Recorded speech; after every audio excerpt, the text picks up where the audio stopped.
Merci à nos Patreons, merci à Alexandros et Yann Pomerleau, ainsi que Coin du pédaleur et du coureur. Utilisez le code promo Monde de la course 10 pour 10% de rabais sur tout en magasin. C'est valable en magasin ou en ligne au Coin du pédaleur et du coureur ou bien pédaleur.ca pour en ligne. Et sur ce, bonne écoute.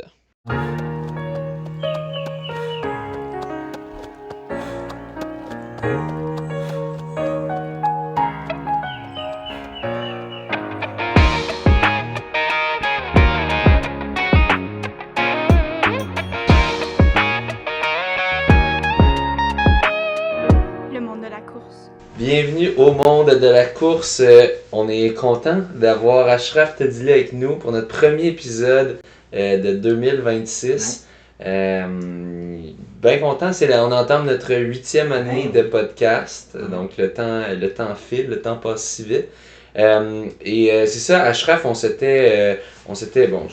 croise souvent, mais la dernière fois qu'on s'était croisé, à part hier au McGill Team Challenge, quand j'étais annonceur là-bas, et que tu coachais plusieurs athlètes, on s'était croisé au gala Athlétas d'Athlétisme Québec. C'est ça, on s'était jasé un peu.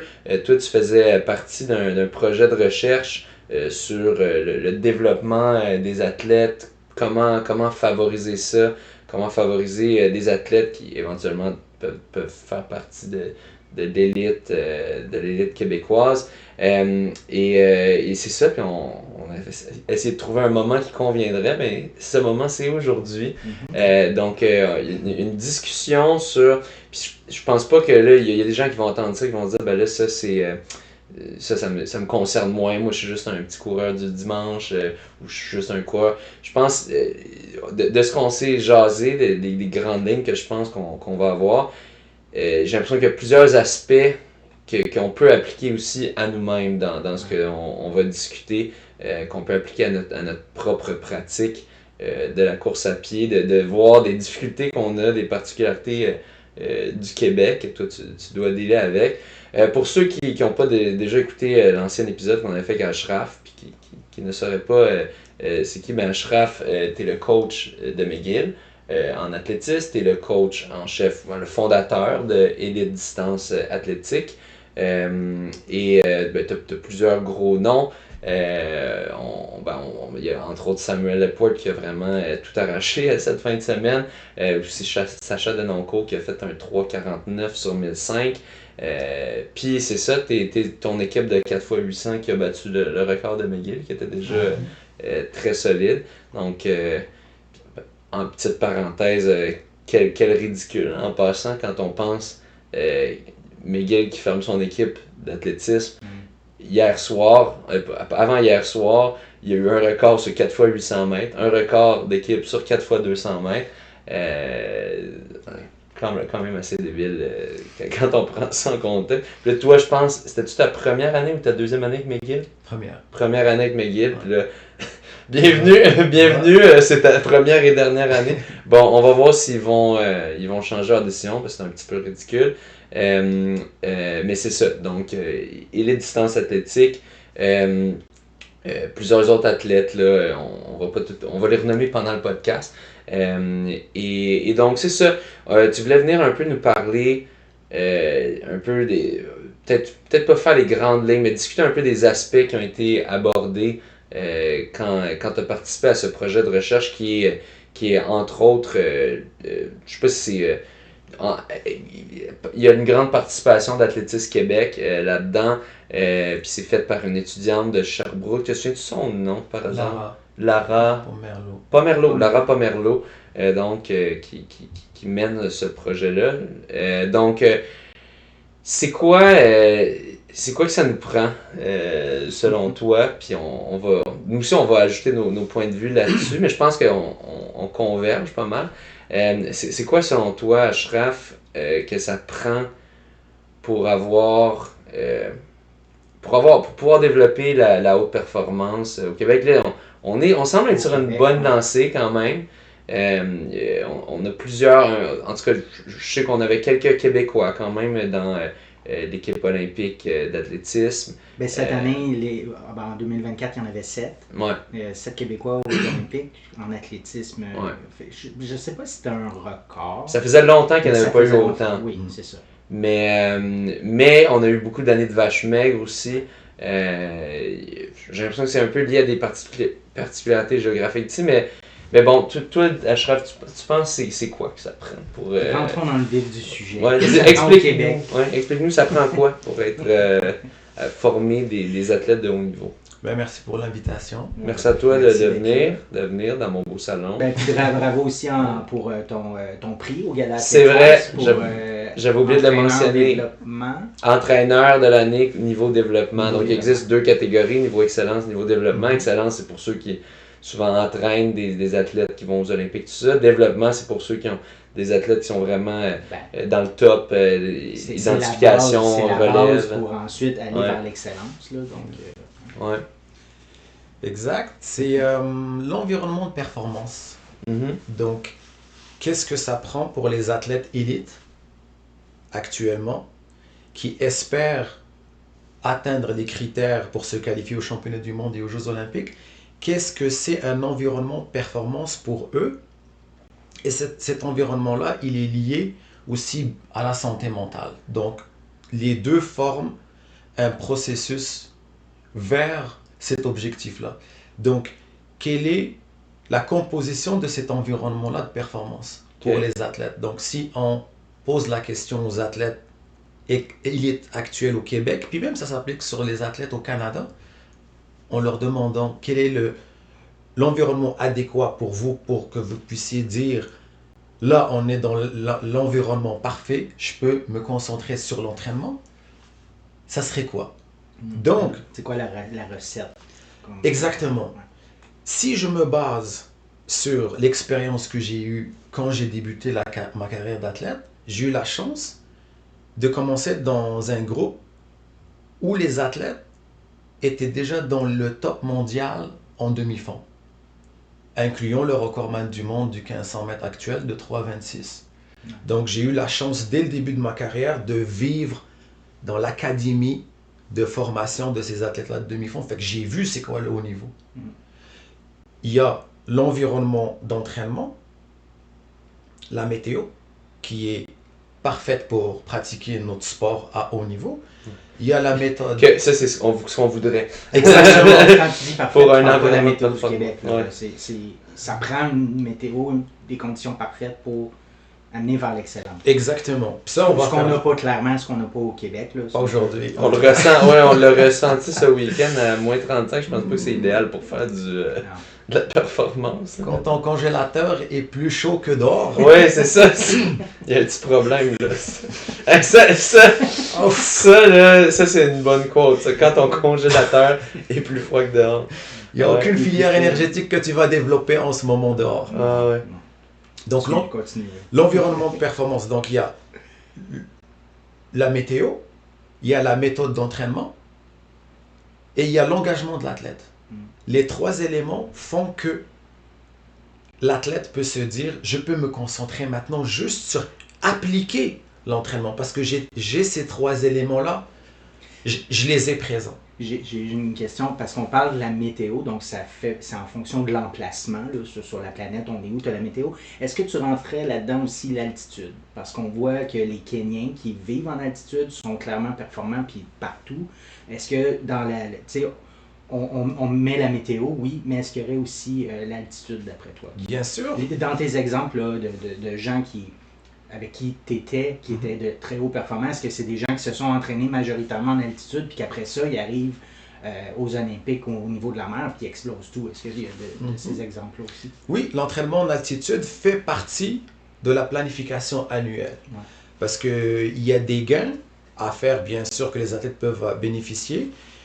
Et l'entraînement en altitude, faut bien la doser aussi. Parce que si c'est mal dosé, l'intensité est mal dosée en altitude, ça peut avoir un inconvénient sur le développement de l'athlète. Oui, pour un athlète qui ne vit pas en altitude, Exactement. qui va faire des camps, mais les athlètes qui vivent 100% du temps en altitude, ils ont un avantage. C'est sûr. Fait que tu sais, l'athlète qui vit en altitude, qui s'entraîne en altitude, puis qu'en plus il y a une météo, mettons, quasi parfaite entre 4 degrés puis 15, mettons, à longueur d'année, ça, c'est des conditions idéales, j'imagine, là, pour l'entraînement. Oui, exactement. Fait que ça, au niveau de la géographie, où que tu habites, c'est vraiment un des points super importants. Exactement. Donc c'est ça, ces trois éléments-là font en sorte que là, tu as un environnement parfait. Le deuxième groupe avec qui j'ai vécu, ils étaient basés en France. Et l'élément de la météo était existant. Ils n'avaient pas à courir après la recherche de cette météo-là. Il y avait déjà. C'est ça. Quand tu n'as pas à te soucier de ça, c'est comme Exactement. 365 jours par année. Et voilà. C'est un obstacle de 2 mois. Ouais. Le troisième groupe, qui est le groupe de Victoria, le même principe. Oui, Colombie-Britannique. Puis ces trois groupes-là, il y avait les recordman du monde, le recordman du monde du 1500. Ça, c'est le leader. Après ça, tu avais une gang de 10-12 athlètes de sub 3,32 sur 1500. Chez les filles, une 55, une 56 sur 800. Benassi. Victoria, Diane Cummins, une 58. Même Malindi Elmore, des fois, on faisait des camps. C'est elle qui court actuellement le marathon de 24. Ben oui. C'est incroyable. Celles sont... 41, je pense. 41, 45. Wow. 45? Ouais. Ah ouais, puis elle vient de courir 2h26, c'est ça? Je pense. Attends. Je pense, ouais. Écoute. Mais ouais. Ok, fait qu'elle courait le 800 dans. 45? Ouais, 800. Ouais. 800. Écoute, on s'entraînait ensemble presque. On a fait des équipes, on a fait 2,01 100 PB sur 800. Malindi, 4,01, 4,02 au 1500. Là, on parle de l'époque où il n'y avait pas de plaque de carbone. Oui, effectivement. À enlever 4-5 secondes. Avec les Pas plaques de sur carbone. 800, là, mais... Non. 800, je te dirais 1 seconde et demie. Ouais. Tu vois, avec la nouvelle. Donc, ces trois groupes-là, ils avaient ces trois éléments. Ouais. Non, c'est ça. Répète-les. On parle de la géographie, donc météo, altitude. Bon. C'est ça. Ça, c'est un des éléments. L'engagement de l'athlète. Oui. Donc, l'engagement de l'athlète, est-ce que l'athlète, il est engagé à temps plein vers ce processus-là, qui est, je veux courir au championnat du monde, je veux courir aux Jeux Olympiques. Est-ce qu'il est engagé à temps plein? Le climat, est-ce qu'il est adéquat? Et le troisième élément, la méthode d'entraînement. Ouais. C'est quoi la méthode d'entraînement que ces groupes-là avec qui j'ai vécu partageaient? Ils partageaient la même, que moi j'appellerais la méthode de l'expérience sur le terrain, où l'athlète est considéré comme un humain et non la science qui décide au lieu de l'expérience du coach. Dans le fond, prendre ce qu'il y a la science ou ce qu'il y a dans les livres ou ce qu'il y a dans les documents de science puis l'appliquer aux athlètes. On parle pas de ça, on parle plus de l'expérience sur le terrain, donc y aller avec l'expérience des coachs pour dire... Et voilà.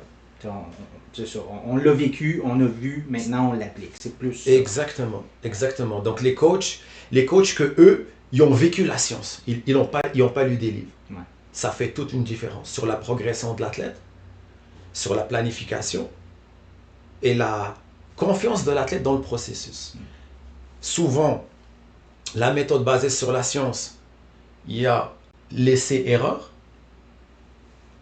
L'athlète qui cherche de courir une 43 ou 3,32 sur 1500, il veut une méthode qui lui explique le processus et qui a déjà eu des résultats. Ouais. Pas qu'on s'essisse pour Et pas être un cobaye puis qu'on s'essisse. Et voilà. Mais en même temps, tu es d'accord que, je suppose, mais tu sais, l'expérience, oui, c'est énorme, mais il y a une base quand même de science qui vient, qui est à la base de tout ça, là, je dirais.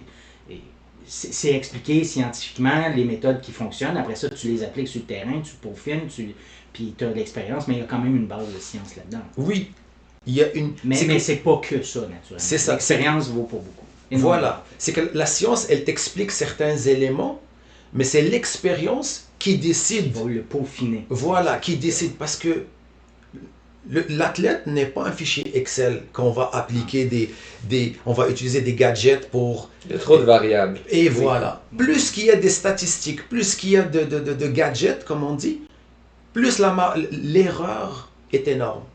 Et l'athlète qui vise les standards olympiques, sa carrière est courte. Il peut pas donner son corps, on va dire, ou sa progression à l'expérience, à l'expérimental. Ouais.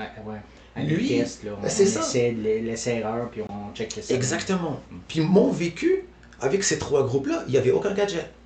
Aucun test VO2 max en laboratoire ou connecté avec des machines, pas de gadget de lactate, rien. C'est l'humain. L'entraîneur, je me rappelle, mes coachs, ils savaient lire l'athlète. Ils lisaient pas la science, ils lisaient l'athlète. Et toi, tu dirais que tu es plus basé, mettons, moi je suis aussi de cette école de pensée-là, de vraiment y aller selon la sensation. Que ce soit la sensation de l'athlète, de l'effort, moi je trouve que c'est le meilleur gage de est-ce que tu es en train de faire un bon entraînement, est-ce que tu t'entraînes au bon effort. Toi, tu dirais que tu es un peu plus dans cette école de pensée-là, puis aussi, toi, tu parles d'une forme de selon ce que tu vois, selon ce que tu as vu en tant que coach, de faire le jugement selon ça, plutôt que de dire, selon des études qu'on a fait, le lactate, s'il est entre ça puis ça, tu es en train de faire un bon entraînement. Puis s'il n'est pas à ça, là, c'est que tu pousses pas assez. Toi, tu serais moins de cette école de pensée-là. C'est sûr et certain. Ouais. Exactement. Puis, le fait, tu sais, si tu prends un exemple d'une méthode d'entraînement qui est basée sur la science et l'expérimental, ça veut dire que la progression de l'athlète, elle va toujours rester comme ça. Si moi je teste une méthode puis j'attends voir la réaction de l'athlète, mettons que là ça fonctionne. Fait que la prochaine, ça va être une continuité. Versus quant à l'expérience, la méthode ou l'entraîneur qui a l'expérience du niveau que l'athlète veut atteindre. Donc si, exemple, moi, je sais ce que ça prend pour qu'un athlète court 3,28, je sais comment l'amener là. Donc j'applique une méthode, mettons niveau C, qui donne 3,40 en respectant son âge. Je ne vais pas lui donner la méthode qui donne 3,28, il a encore 21 ans ou 20 ans. Parce que s'il court, tu vois, là c'est là que tu le brûles, mais c'est que son corps, il ne pourra pas répondre, continuer à progresser. Et voilà. Là, c'est intéressant ce que tu me fais penser, parce que dans le fond, c'est que toi, tu dis, si tu vas avec la méthode de la science, c'est comme si tu utilises ton athlète comme un cobaye, parce que tu dois un peu tester différentes choses avec lui. Puis là, il y a des gens qui répondraient, ben oui, mais non, il y a des données scientifiques, tout ça, tu peux juste te fier à ces données-là qui ont déjà été... L'affaire, c'est que les données qui sont là sont très rarement... c'est dur de tester de quoi sur un échantillon d'athlètes élites. Parce qu'il y en a très peu qui vont être willing d'être faire part à cette étude-là, c'est compliqué, ils veulent pas fucker leur entraînement pour ton étude. Puis c'est des petits échantillons. Tu sais, veux pas, c'est des petits échantillons. Fait que là, on peut pas, il y a certains trucs, certains trends de base qu'on peut se fier sur des données scientifiques, mais quand on va dans l'entraînement élite, comme tu dis, si tu voulais avoir une méthode scientifique, ça serait comme d'avoir tes athlètes comme cobayes, si on veut, que tu fais du essai-erreur avec eux pour voir c'est quoi qui marche, est-ce que tout ça marche, mais c'est ça, au final tes athlètes en paieraient le prix. Mais c'est ça, c'est que les gens souvent on pense que la science a toutes les réponses en ce moment. Puis moi, je suis 100% pour l'approche scientifique, tout ça. Je sais qu'on a eu tellement de progrès avec ça. L'affaire, c'est qu'il faut aussi être reconnaissant, pouvoir reconnaître les limites qu'on a dans certains trucs qui sont plus niches, comme ça, comme le développement élite, parce il y en a pas beaucoup des athlètes justement qu'on peut utiliser pour ça. Puis on revient encore à l'emplacement géographique, à la météo. L'aspect science, ça prend tout l'aspect mondial de bon, tout le monde, là j'ai beaucoup de statistiques, puis là je suis capable de voir une tendance, puis la science explique ça. Mais quand on arrive au Québec, avec les conditions météo qu'on a, avec très peu d'athlètes qu'on a, ça fait un tout petit bassin. Comme tu dis, François, c'est pas beaucoup de monde pour tester dans des conditions comme ici. Ça complique. La science s'applique pas parfaitement, étant donné qu'il y a tellement de variables qui vont tout confondre. Exactement, c'est pour ça que j'ai établi ces 3 éléments pour dire que l'athlète est dans un environnement de performance. Donc la méthode d'entraînement, l'engagement de l'athlète et l'environnement d'entraînement. Ouais. Donc si exemple, c'est pour ça que la raison pour laquelle on voit les meilleurs au monde, mettons si on fait une analyse des athlètes qui réussissent les standards dans le demi-fond à travers la planète, je suis pas mal sûr que la majorité, leur hiver, ils ne le passent pas dans une piste intérieure de 200 mètres. Non. Ils ne courent pas leur jog, leur fartlek, leur côte à moins 15 dehors. Non. Donc, si moi, je suis un athlète talentueux, mettons âgé de... Je donne des exemples. Je cours une 47, j'ai 20 ans. Si j'ai couru une 47 et j'ai 20 ans, et on prend les statistiques des athlètes qui ont 24, 25 ans, puis qui courent régulièrement une 43, une 42. Et qui couraient une 47. Voilà. Il y a beaucoup d'athlètes qui passaient par les mêmes chronos que nos athlètes actuels. Parce que le but justement du projet de recherche, c'est d'appliquer ça sur nos athlètes au Québec puis au Canada. Ouais. Pourquoi que nos athlètes élites ils ont passé par la même progression de 19 à 22 ans. Après ça, si on se base sur les statistiques, il y en a combien qui réussissent pas encore à frapper le standard, à réaliser le standard, alors que d'autres dans le monde, leur progression a continué. Pour moi, c'est ces 3 éléments-là. Ici au Québec, j'ai vraiment l'impression que dans tes 3 conditions, là, que l'aspect, l'environnement, être ici au Québec, c'est un immense désavantage. C'est sûr. C'est sûr et certain. C'est sûr et certain. Puis ça, malheureusement, on ne peut pas rien y faire. Il faut que le jeune décide de quitter pendant 3-4 mois. Il faut que les parents l'appuient là-dedans. Puis le jeune, il est à l'école, là, il a 15, 16, 17 ans, il est au secondaire. Là, exact. Fait que, tu sais, on part, malheureusement, est-ce qu'on part pas tout de suite avec 2 prises? T'sais, on a 2 strikes en partant? C'est sûr que le jeune de 16-17 est encore en développement, mais je te dirais, à partir de 20-21 ans, quand l'athlète atteint l'équivalent d'une 47, une 46 sur 800, l'équivalent de 2,05 chez les filles sur 8, un 4,12, 4,10 au 1500 chez les filles. Là, c'est quoi? C'est que c'est un signe du corps que, regarde, le talent est là. Là, maintenant, pour que je puisse passer ou continuer à progresser, c'est ça aussi l'autre élément, c'est que tu veux une progression qui continue. Et parce que, la carrière de l'athlète est courte, tu vois. C'est de 20 à 25 ans, la progression peut être énorme. 25 à 30, là, faut faire plus attention. Il faut, tu vois. Donc, l'important, c'est de saisir ces années-là de début de vingtaine pour maximiser la progression.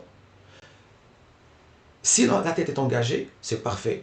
Si la méthode d'entraînement, elle est basée sur l'expérience sur le terrain, c'est parfait. Là, il va nous rester quoi? L'environnement. Donc, c'est là qu'il y a certains pays ou certains même groupes d'athlètes que eux, ils ont établi cet environnement-là, puis ils ont décidé de partir. C'est ce que moi j'ai fait. C'est ce que d'autres athlètes ont fait. Si on prend l'exemple de Charles. Ouais. Je pense pas que Charles s'entraînait à temps plein à Québec. D'après moi, c'est sûr qu'il partait faire des camps d'entraînement de longue durée. C'est de quitter l'hiver. Et comme tu as dit tantôt, C'est une des clés majeures. Puis en fait, tu confirmes un peu, puis j'étais dans le tort en disant à 15, 16, 17 ans, non, tu n'as pas besoin de partir à 15, 16, 17 ans pendant ton secondaire. C'est vraiment à partir de 20 ans que là, ben, les statistiques, ou l'expérience, les statistiques démontrent que c'est à partir de 20 ans que, de 20 à 25 que la progression est grosse. Fait que c'est plus à partir de 20 ans que tu as une décision importante à prendre. Puis là, rendu là, ben, tu es assurément dans ton cégep, puis tu t'en vas vers l'université. Donc c'est là le déclic qui doit se faire, que si tu as un potentiel, mais j'oserais dire, faut quitter le Québec. Oui, c'est plate, mais c'est ça, c'est la réalité de notre environnement. c'est ça. C'est pas, on aurait aimé avoir un hiver comme minimalement comme Victoria, Ouais. mais c'est Peut-être pas un le cas. jour, hein, dans Peut-être quelques un jour. dizaines d'années. Ouais, exact. Mais, Donc, ouais, c'est cette réalité-là que il y a des pays que eux, ils offrent l'environnement pour leurs athlètes. C'est les fameux pays qu'on entend souvent, ils recrutent un entraîneur. Ok, nous, on veut des résultats aux championnats du monde et aux Jeux olympiques. Qu'est-ce que ça te prend? L'entraîneur, il va établir c'est quoi son environnement. J'ai besoin d'installation, j'ai besoin d'aller en camp d'entraînement, je ne sais pas moi, à Flagstaff. Le pays ou la fédération, ou peu importe, elle lui dit, ok, voici $1 million. On veut le prochain cycle, on veut des médailles. Parfait. Donc, si l'environnement, il est déjà prêt pour l'athlète, tant mieux. Si il n'est pas suffisant, c'est à l'athlète de s'arranger pour créer cet environnement-là. Puis c'est le message que je dis aux athlètes que je coach actuellement. Tu sais, je coach à temps plein depuis on va dire, 4-5 ans. Juste avant la COVID. J'ai réussi à développer Robin Lefebvre, Samuel Epworth, il y a Robin Allard qui s'en vient, il y a Sacha actuellement qui est en train de se développer comme... Honnêtement, moi c'est... Et puis il y a Hassan qui est tunisien mais qui s'entraîne en Albanie, à l'université d'Albanie, qui hier a couru 2:22:11, qui est un PB. Sur 1000 mètres, c'est rapide, ouais. Puis, il a quel âge? Il a 25. Et ce que je veux dire, c'est que ces athlètes-là, à part Robin qui est parti qui s'en va au Michigan, je pense, d'après ce qu'il m'avait dit quand il est parti en septembre. Robin Lefebvre. Tous ces athlètes-là, pour moi, je sais ce que ça prend une fois qu'ils arriveraient à 3:35, 3:36, pour qu'ils puissent descendre à 3:29. Puis quand je parle du 1500, j'inclus les gars de 800 partir d'une 47, une 46 à une 42. Les filles, le sub 4 minutes au 1500, sub une 58 ou 800. C'est le même environnement qui s'applique sur tous ces athlètes-là. Donc, c'est là qu'il faut préparer cet environnement-là. Et moi, comme coach, basé sur mon expérience et l'environnement qu'on connaît au Québec, j'ai pas le choix d'être honnête avec ces athlètes-là, de leur dire, déjà dès maintenant, mettons comme même Samuel, même Robin, on peut aller voir les posts que je faisais il y a 2 ans, je faisais toujours référence au NCAA. L'environnement du NCAA. Los Angeles, le standard de Los Angeles. Moi, la progression que je prévoyais pour lui et que je prévois pour Samuel et les autres athlètes, Sacha, c'est une progression que moi j'appellerais saine, rapide. Rapide, pas dans le sens, entre parenthèses, brûler l'athlète. Il y a le mot saine. Donc, c'est pas une illusion de progression. C'est que plus que l'athlète, il a une bonne base solide, basée sur l'expérience, plus que son corps va bien répondre. Parce que c'est quoi du coaching de qualité? C'est une négociation avec le corps. Je te donne une bonne intensité, une bonne planification annuelle décortiquée en microcycle, mésocycle, plus que l'athlète va répondre bien. Et tu t'assures qu'il y a un environnement qui fit avec cette progression. Mais une fois que l'athlète sera rendu à 3:35, dans ce point-là, je sais qu'est-ce que ça va prendre comme environnement. Donc moi, si je n'ai pas cet environnement-là, je débarque du processus. Pourquoi? Parce que je veux éviter d'être un entraîneur illusionniste ou créer un environnement de progression illusoire. Illusoire. Tu vois. Ouais. Donc, Fait j'ai de la misère à l'expliquer, mais concrètement, dans le fond, toi, tu te dis, je pense, en tout cas, tu te dis, tu prépares l'athlète pendant qu'il est jeune, mais à un certain moment, il faut qu'il aille s'entraîner ailleurs qu'au Québec. Puis pourquoi je suis un peu mal à l'aise de le dire, c'est parce que Athlétisme Québec, j'imagine, veut garder ses athlètes ici, peut-être qu'ils veulent qu'ils restent dans les universités ici, mais en même temps, tu as McGill qui coupe le programme. Est-ce que Athlétisme Québec veulent un peu la même chose, que l'athlète se développe ici pendant qu'il est jeune, mais à un certain moment, Je sais pas à quel point ils veulent ça. doivent aller vers la Ouais. NCAA que tu as nommée, puis je pense que toi, tu es d'accord ben c'est que l'athlète doit aller vers ça. je suis pas mal sûr qu'il aimerait pas ça. Moi non Ben, plus, c'est j'aimerais c'est pas ça. c'est pour ça Je que veux- mon malaise. moi, c'est par rapport à la météo. Ouais. C'est surtout par rapport à la météo. Donc, vu que moi, je veux l'intérêt de l'athlète, j'ai pas le choix de le mettre dans ce cadre-là où il va pouvoir continuer sa progression. Moi, l'idéal, mais même je l'avais dit à un moment donné dans une conférence, c'est que l'idéal, ça serait quoi? Ça serait qu'il y ait un projet, mettons les camps d'entraînement qu'on fait au mois d'avril. C'est dans les Québec qui organise en Flagstaff. Mais c'est que ce camp-là, au lieu qu'il commence dès décembre. S'il y a une base, quelque part, Victoria, en France, Maroc, Flagstaff, là, on vient de passer à une autre étape. Là, l'athlète, il va se dire, mais waouh, là, je vais pouvoir juste focuser sur appliquer la méthode d'entraînement. Ça me fait penser, en fait, mettons, l'athlète va s'entraîner dans ces endroits-là, mais pourrait continuer, puis les techniques nous le permettent, mais pourrait continuer d'étudier pour les universités ici au Québec, Oui. à distance. Puis je pense que probablement Jean-Simon Desgagnés n'est jamais allé en NCAA. Je pense qu'il a toujours été pour l'université Laval, étudié là, il fait son doctorat, il a peut-être terminé, je sais pas. Puis il a réussi à aller en haut niveau, fait qu'il a dû étudier à distance. Fait qu'il y a une clé là, peut-être. De dire les jeunes vont s'entraîner ailleurs, mais ils peuvent continuer d'étudier pour C'est les sûr. universités Il y a québécoises. toujours des façons d'étudier en ligne.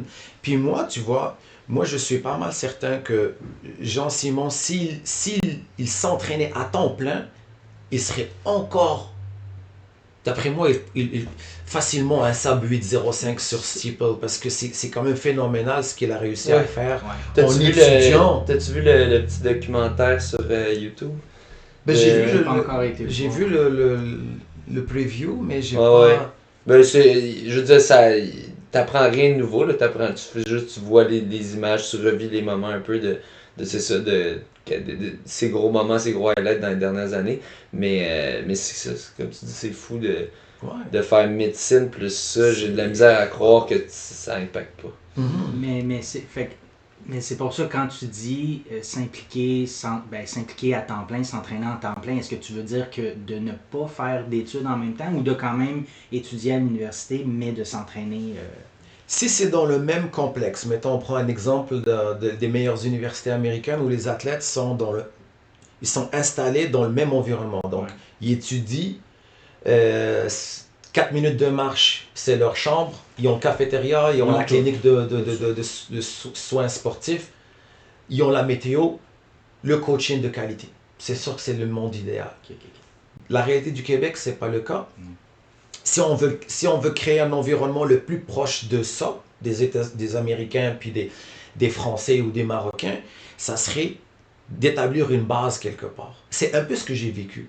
Parce que tu as l'Université Laval qui offre tout ça, mais il n'y a pas l'environnement. Parce que c'est au Québec. Donc, c'est Donc, pas ce complet. serait, mettons, une portion d'Université Laval, mais dans un environnement ailleurs, mettons Flagstaff, peu importe, là, dans un environnement qui est propice à ça, Mhm. puis avec tous les services. Mhm. Donc, c'est pour ça que tu dis une base, dans le fond. Exactement. Ouais. C'est que établir une base quelque part, que les athlètes, qu'il y ait une certaine souplesse en termes d'études en ligne, Ouais. et puis qu'il y ait une équipe de médecine du sport liée, tu sais, dans cette base-là que le Québec peut choisir pour les athlètes. Donc là, l'athlète, il a juste à s'entraîner. Ouais. Et c'est sûr et certain qu'il y aura des résultats. Les athlètes qui roulent présentement, qui sont proches des standards, les chances qu'il atteint et qu'il dépasse même les standards est très élevée versus si on maintient le même environnement. Et Intéressant. ce qui est encore plus dur pour les athlètes, c'est une réalité qui est dure, c'est l'âge. L'athlète qui avance dans l'âge, et t'as pas le choix par rapport à ton rêve de te qualifier aux Olympiques. Chaque année compte. C'est vrai. Chaque année compte. Tu peux pas dire à chaque année, ah ok, je vais donner une autre chance. Ah ben écoute, ça serait dans l'année prochaine que je vais pouvoir faire. Non. De toute façon, les Olympiques en étant aux 4 ans, Et voilà. t'as pas le choix. Là, si tu manques une opportunité, t'as pas le choix d'attendre 4 ans, mais dans 4 ans, tu vas être rendu à quel âge? Je dois dire 28, 29 C'est ans. ça. La famille s'en vient, le travail à temps plein, tu sais. Exactement.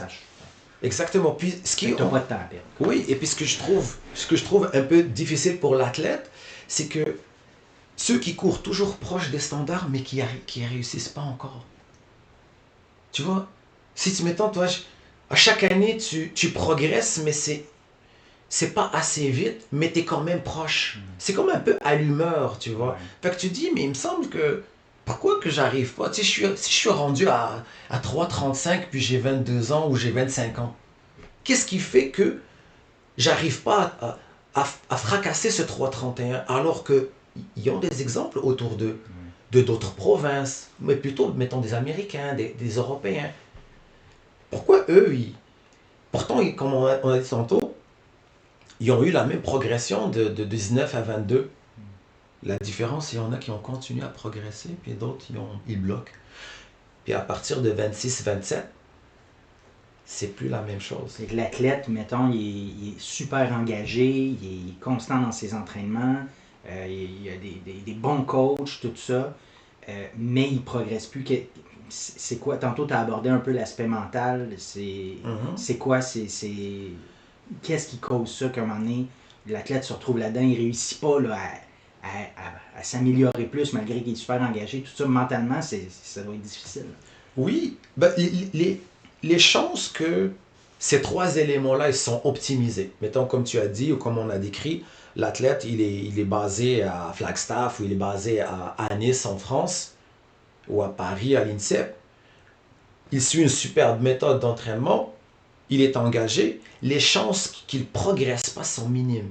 Et lorsqu'on parle d'environnement ou de méthode, elle inclut le préparateur mental, elle inclut la thérapie du sport. C'est le haut niveau, c'est quand même complexe. Thérapie du sport, tu parles massage. Massage, la physio pour prévenir. Moi, c'est ce que je dis aussi aux athlètes que je coach. Jusqu'à maintenant, ça fait 4 ans que je suis engagé à temps plein. Je suis chanceux, j'ai pas eu d'athlètes qui se sont blessés. À part des bobos, des raideurs, ce qui est normal, mais je mets l'accent beaucoup sur la prévention au lieu de attends jusqu'à ce que ton tendon commence à faire mal avant d'aller voir le physio.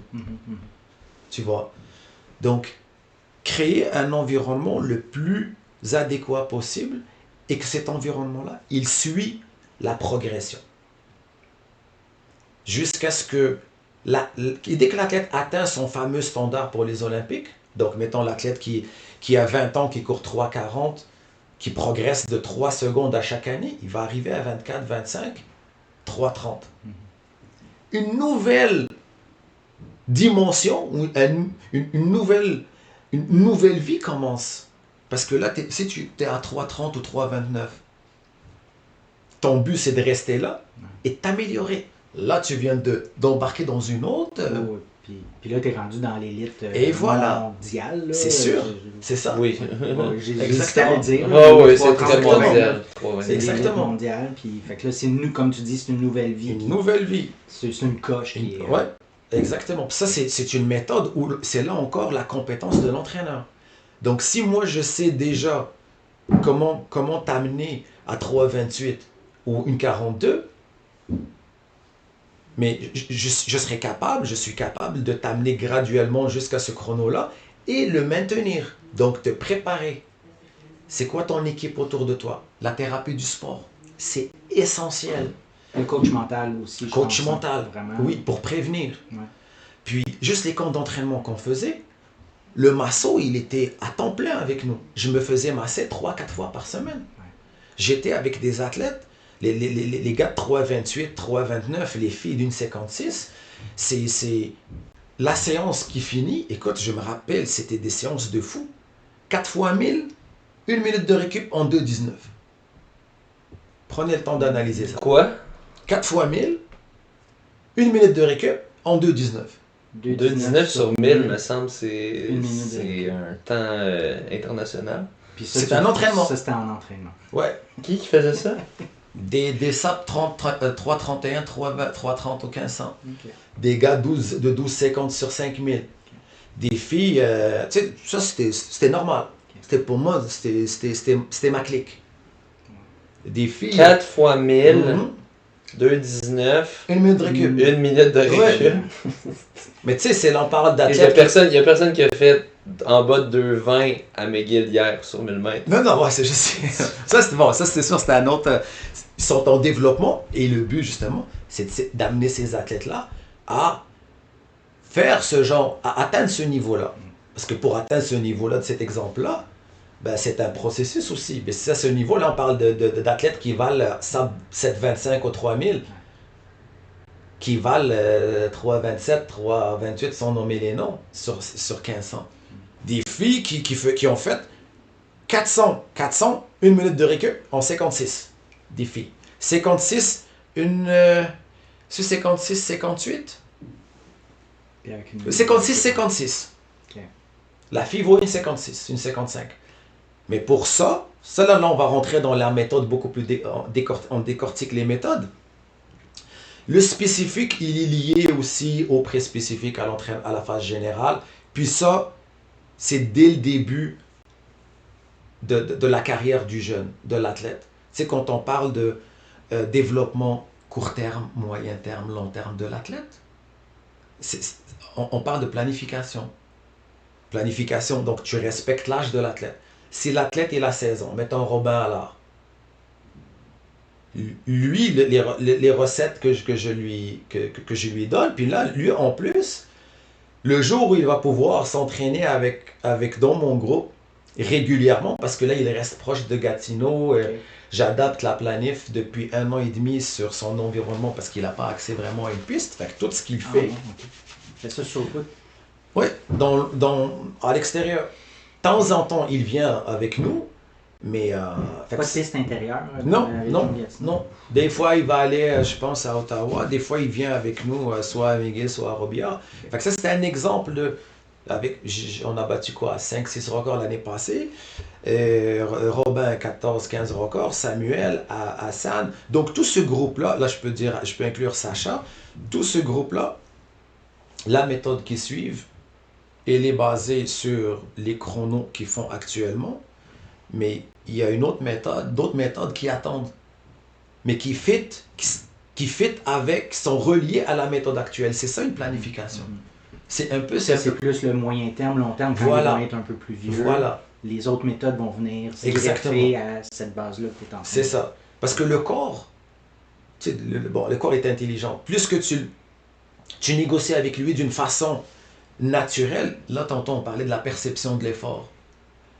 Je préfère te demander comment tu te sens et que tu décris ton état à l'entraînement que le gadget qui me dit « Ok, c'est bon, il est à 4.2, il peut commencer l'entraînement. » Ouais, parce Ou que il le peut- gadget, il prend juste un critère. C'est ça. Il prend pas tous les critères qui font que tu es Voilà.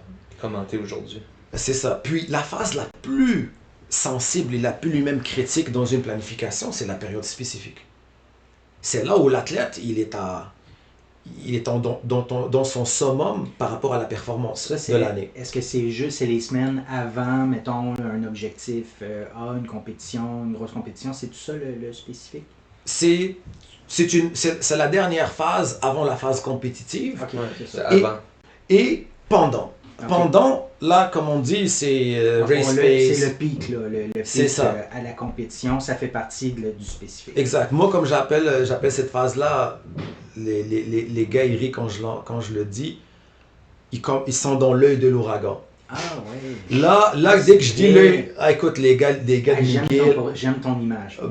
il y a l'humour dans ma méthode, il est présent, puis justement parce que tu as deux extrêmes, t'as l'acide lactique, puis tu as un peu d'humour. Tu peux pas c'est ça. tu peux pas... pas trop penser à comment tes jambes sont bonnes. Exactement. Donc, c'est la phase critique, et c'est la phase où le mental de l'athlète est important. Et que l'entraîneur arrive à expliquer le processus et même expliquer comment que l'athlète va réagir. Prépare-toi et tu expliques ce qu'il ressent par rapport au vécu et là, lorsqu'on a dit tantôt, être capable de lire l'athlète. Tu sais, toi, t'aimerais que le coach, comme on dit, te lit. Il connaît Parce tes réactions. Il est passé par là, il sait, il en a vu d'autres, donc il est capable de dire hey, je sais comment tu te sens.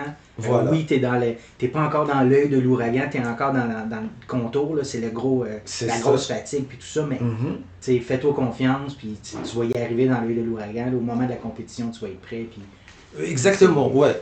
Puis, je ramène l'image de l'ouragan parce que pour de vrai, ça m'a marqué dans... en fait, c'est ça, c'est que l'œil de l'ouragan, ça veut dire qu'il commence la phase importante pour optimiser toute la préparation qu'on a fait, mettons depuis septembre, si on parle de la saison estivale, toute la préparation de l'année, là on arrive au moment où on va aller l'optimiser. Et plus que ta planification est solide, plus que la période spécifique, les entraînements spécifiques vont être payants, et tu as une bonne idée sur qu'est-ce qu'il va faire en compétition. Puis tu es capable, comme tu disais, tu es capable de lire puis de dire, regarde, j'ai déjà été à ta place, je sais que tu te sens comme ça, mais fais-toi confiance, puis tout ça, c'est dans ce sens-là que quand tu dis que tu lis l'athlète puis tu lui parles, tu le rassures, c'est oui, ça. Oui, tu lis son langage du corps. Tu lis, exemple, tu es capable de dire, bon, ben là, il vient de faire un 400 en 51 à l'entraînement. Tu sais que la récup que tu vas lui donner, comment qu'il est censé se sentir par rapport à la première série. Donc, tu es capable de dire, ça c'est une réaction normale. Si c'est l'inverse, je parle physiquement, et bien sûr, tu as toujours ce lien-là. Comment tu te sens? Ça va. Des fois, tu peux poser des questions clés. Plus précises qui te permettent d'avoir des données je reprends le mot, plus précises de son état. Un exercice simple. Quand l'athlète franchit la ligne, il met ses mains autour de sa hanche. C'est pas la même chose que quand tu franchis la ligne, il marche, il respire, il te regarde. Là, tu vois déjà que j'ai pas besoin de gadget qui me dit attends, il est à 3.8, appelle Terminator, dis-lui que on va le mettre sur la machine puis le connecter avec le Wi-Fi, tu vois. J'ai pas besoin de ça. C'est l'humain devant moi. C'est la perception. Comment tu te sens? Et aussi sa motivation. Si, mettons, moi je prépare les athlètes. L'année passée, c'était un super exemple. Je disais, à l'époque, je vais reprendre le mot je reprends Samuel et Robin. Je les préparais, les gars. Il y a un 1000 qui s'en vient, 2,30. Quoi? 2,30 en 1000? Ouais. Il y a un autre qui s'en vient, 2,25. Quoi, mais... Là, tu parles en entraînement. En entraînement. Des fois, j'adore ça, les préparer. S'entraîne. Ça, juste par rapport aux compétitions. Bang. Des fois, même, ils n'ont pas cette confiance que à cet entraînement-là, ils vont le faire. Ils l'ont fait. 3,41, 3,42. Et même ces séances-là, moi, je suis sûr qu'il va aller 3,40, 3,39 l'été passé. Puis ça, c'est là aussi l'avantage de choisir des compétitions clés. C'est des conditions que tu dis, ben, si je vise 3,39, il faut que je vise des compétitions de 3,36, 3,37. Je me mets donc, ça aide. Surtout quand les athlètes sont jeunes. Quand on vise des compétitions comme ça, ça prend une densité d'athlètes. Ça prend d'autres athlètes qui le font. Exactement. Ça, ici au Québec, est-ce il y a un... Mais là, je dis souvent, je trouve, il n'y a pas de monde parce qu'il n'y a pas de monde. Comme je pense, mettons, à des compétitions master, des compétitions nationales, des trucs comme ça, il manque de monde parce qu'il manque de monde. Le monde, ils vont pas parce qu'ils vont pas. Fait que ça manque de densité. Fait qu'il faut inverser ça. Il faut que les athlètes s'inscrivent pour que d'autres athlètes s'inscrivent, puis ça fasse quelque chose, un cercle vertueux. C'est ça, c'est ça. Fait que ça, c'est super important qu'il y ait une grosse densité. Comment on fait pour qu'il y ait ça? Tu vois, il y a une progression déjà, tu sais, avec la classique de Montréal et la classique de Québec, la qualité de l'organisation, qui, comme tu as dit, ça attire les meilleurs athlètes au Québec et internationaux, et je pense qu'ils sont bien partis. Et puis, justement, pour les athlètes, nos athlètes élites du Québec, ça augmente leur sentiment d'appartenance, c'est de dire, waouh, on est fiers de voir que chez nous, on a ce genre de niveau de compétition. Donc, ça les motive, c'est devant la foule, devant chez eux, tu sais, c'est chez eux. Donc, plus qu'il y a de compétition de ce calibre-là, plus que ça va aider nos athlètes à performer encore plus. Au lieu toujours de voyager vers l'étranger, tu sais, toutes les coups que ça prend et tout ça. Donc, puis ça attire les athlètes en développement. Les athlètes en développement, ils voient leurs idoles québécois, qu'est-ce qu'ils sont en train de faire proche de chez eux. Au lieu de dire, ah ben si je veux atteindre un 3,37, il faut que j'aille en Europe. Compétitionner. Voilà. Mais si l'athlète, le jeune de 20 ans, 18 ans, il voit que un 3,39 ou un 1,45 sur 800, c'est faisable à Montréal ou à Québec, il y a plus de chances. Il le vit. Il voit, ok, c'est juste là. Je peux. Versus, il entend ça, il voit ça sur les réseaux sociaux. Fait qu'il peut voir ça comme, oh, c'est loin, je suis pas encore là. Donc, une fois que l'environnement il est prêt, l'athlète il a juste à se défoncer sur la. Là, ça c'est l'aspect engagement. Exactement. Là, on lui a fourni l'environnement adéquat. Alors, l'athlète, vas-y, ce que tu as maintenant à faire, pratique, pas pratique-toi, mais dans tout ce que tu as, essuie la planification dans l'année. Et c'est là qu'un autre processus embarque qui est le rôle de l'entraîneur, le suivi à chaque jour. Parce que c'est ça. Les groupes avec qui j'étais, on était dans notre planète. On ne se sent pas comme la population générale. Puis ça, c'est pas pour se vanter ou se sentir ou se dire qu'on avait la tête enflée. C'est la performance qui exige ça. Ton corps devient ton outil de travail. Puis quand tu atteins l'élite mondiale, puis quand je dis l'élite mondiale, les standards, à partir des standards des championnats du monde et les Jeux olympiques, dès que tu cours dans aux championnats du monde, tu fais partie de l'élite mondiale. L'autre processus que moi je dirais international, tu n'es pas international tant que tu n'as pas atteint les standards des championnats du monde. Tu es en voie, tu es en développement vers l'international. Et cet envoi-là, ce processus-là, il faut qu'il soit le plus court possible. Parce que tu ne peux pas te développer de 21 ans jusqu'à 30 ans. Je veux dire, il y a quelque chose qui ne marche pas. Si tu es rendu à 2,02 chez les filles sur 800, 2,01 et tu as 22 ans, ben, une suite logique, c'est qu'à 25 ans, tu es censé courir une 57, une 58. Parce que ton corps, il t'a amené à 2,1. Il t'a amené à 4,05 à 23 ans. Alors, vas-y, je veux dire, t'es proche. Et c'est à l'athlète la première responsabilité de trouver une réponse. Et ce que je dis aux athlètes, mettons même à Sam, Robin qui est plus là, qui est parti, et Sacha et le groupe que je suis en train de développer, vous êtes vos propres pas roi, mais vous êtes votre propre responsable. On est là, plus que vous tombez sur des personnes qui sont compétentes pour vous guider, mieux que c'est pour vous, mais ça reste que c'est votre responsabilité de s'assurer que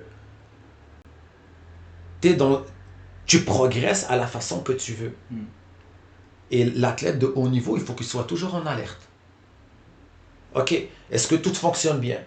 Est-ce que je suis les traitements comme il faut? Est-ce que mon agent de compétition il me trouve les compétitions que j'ai besoin? Est-ce que mon coaching, la méthode, elle me permet toujours de progresser? Et bien sûr, s'auto-juger. Oui, Est-ce oui. que moi, je suis C'est toujours quoi mon- engagé? C'est quoi mon Est-ce que niveau je- d'engagement? C'est ça. Puis Est-ce que je fais le party ou je dors mal depuis des mois ou je mange n'importe quoi? Tu vois? je donne-tu des bonnes rétroactions à mon coach suite aux Exactement. entraînements et tout ça? Parce que Exactement. ça, c'est quelque chose d'un peu compliqué de donner. Tu sais, oui, courir au ressenti, tout ça, puis à un moment donné, il y a beaucoup d'expérience qui rentre là-dedans, tu es capable d'expliquer.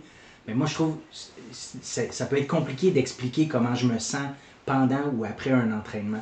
De donner des détails précis pour que le coach puisse prendre cette information-là.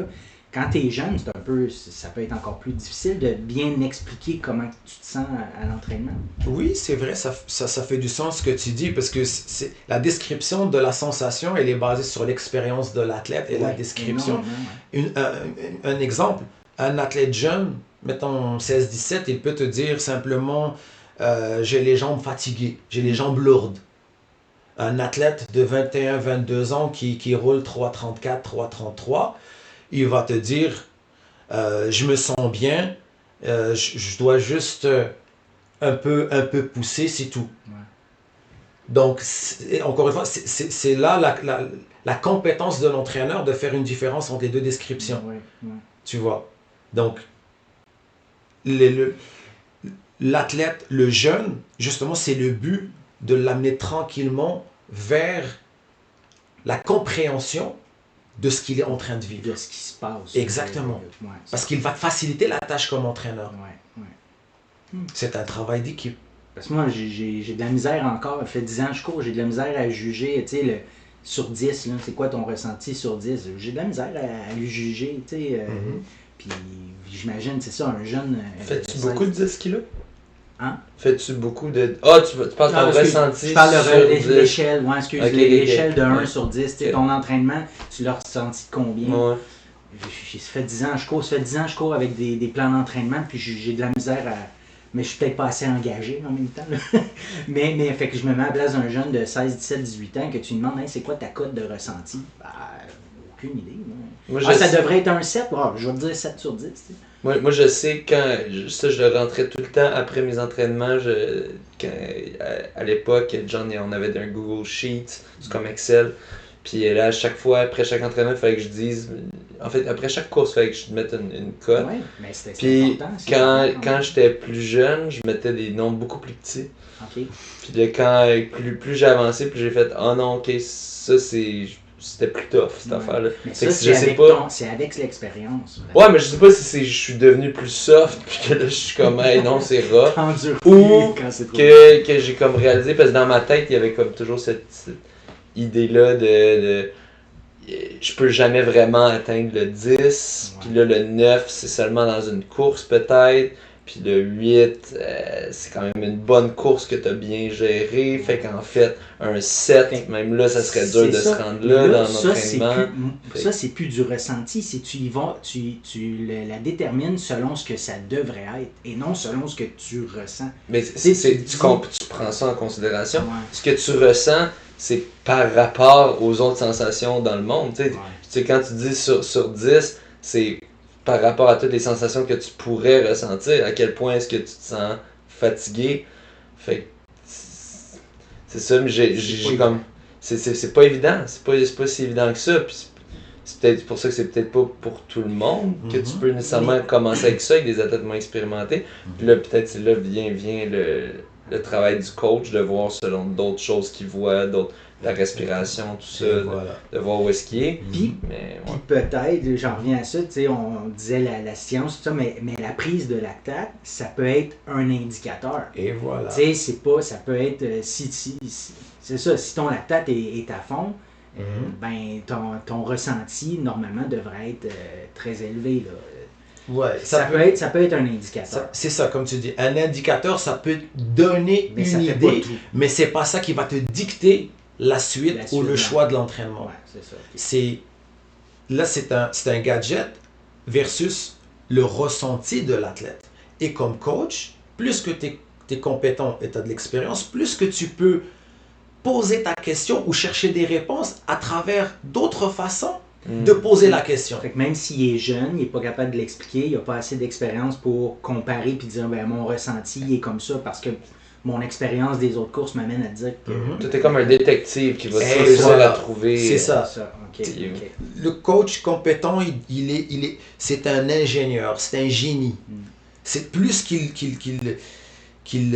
connaît ce qu'il fait, et plus qu'il connaît l'athlète, plus qu'il va le saisir.